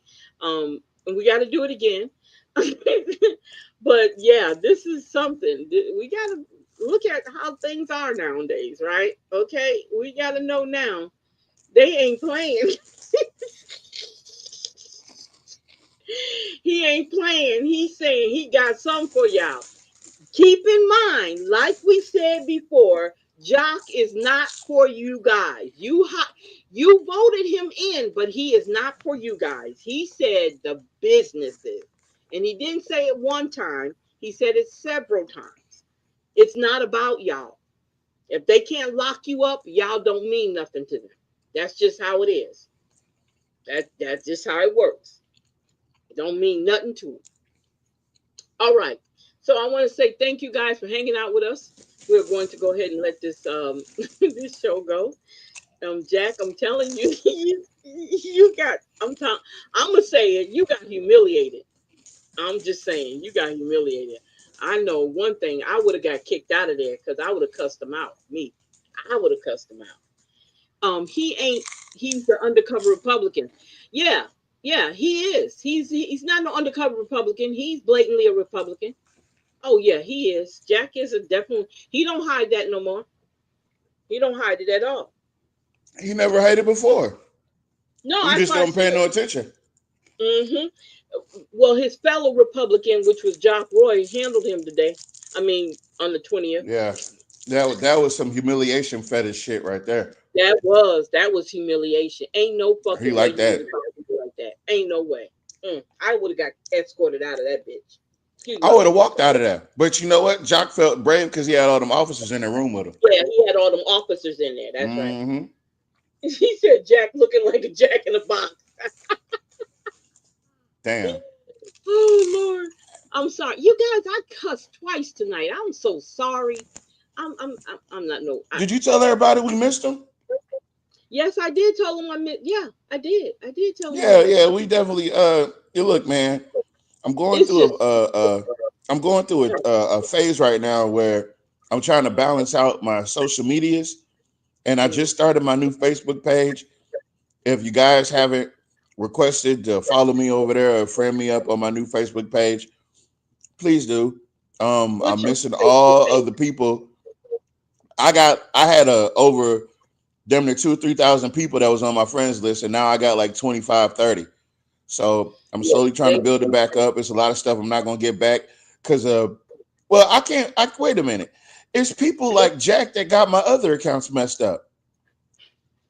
mm-hmm. So wait a minute. I'm celebrating today. Jack Roy did a good thing. He put Jack in his place. He put Jack in a box. Yeah, Jack was in a box today. He I mean, put yeah, Jack in a box. you missed us. Oh, that's so sweet. We miss you too. It was so much going on personally, and so much was going on in our other social media platforms that we do. So I really, really apologize that, we just, I think too, it was time for a break too. We needed that break. It will come back to you. Yeah. Let's see, at least you're not blocked on your new page yet. Yep. Yeah, not yet. No, not yet. I'm working on it. I'm working on it. But I am recognized. Them crackers don't hesitate. Oh, you're back again. Whenever I say something on KLAB, like, oh, whoa. I mean, hey, how you doing? Oh man. The So, worst thing I done did is I keep track of all the white people that get caught in sex trafficking charges and with them yeah, child SA charges. yeah. I keep a tally on those on the KLAB post. Uh-huh. And I said, this the fourth one. It's only Wednesday. They got mad. That's okay. They need to stop. They know They now need to people are, stop. yeah, people, right? You know what, you guys, well, we came to the conclusion because we were talking earlier that people are at a point where the cursing, we are now tired of the bull crap. Okay? We're tired. We're not being nice and diplomatic anymore. The other night I was on a TikTok. I was on a panel, not really on the panel, but I was in the audience and I kept talking. So they let me come up. So this white guy was on there talking about Black women. And every time you turn around on some of those different chat rooms, they got something about a Black woman. Just go on TikTok and you'll see it. You'll hear it. So I just came on there and I said, look, Leave Black women alone. Y'all leave us alone. We're not bothering you. We're entrepreneurs. We're educated. We're doing all the things that we need to do for our families. We're thriving. We're striving. We're resilient. Leave us alone. Don't you? I said there's so much more conversations y'all can have. It's so many subject matters out there that could be talked about. Leave us alone. Why are y'all talking about us? We're not bothering y'all. They always got our doggone name in their mouth. Stop talking about. Leave us alone. It's like it's an obsession with even some of us. We're the same way. Every time you turn around, you're talking about a Black woman. Y'all just sound like what? Y'all like us or you don't?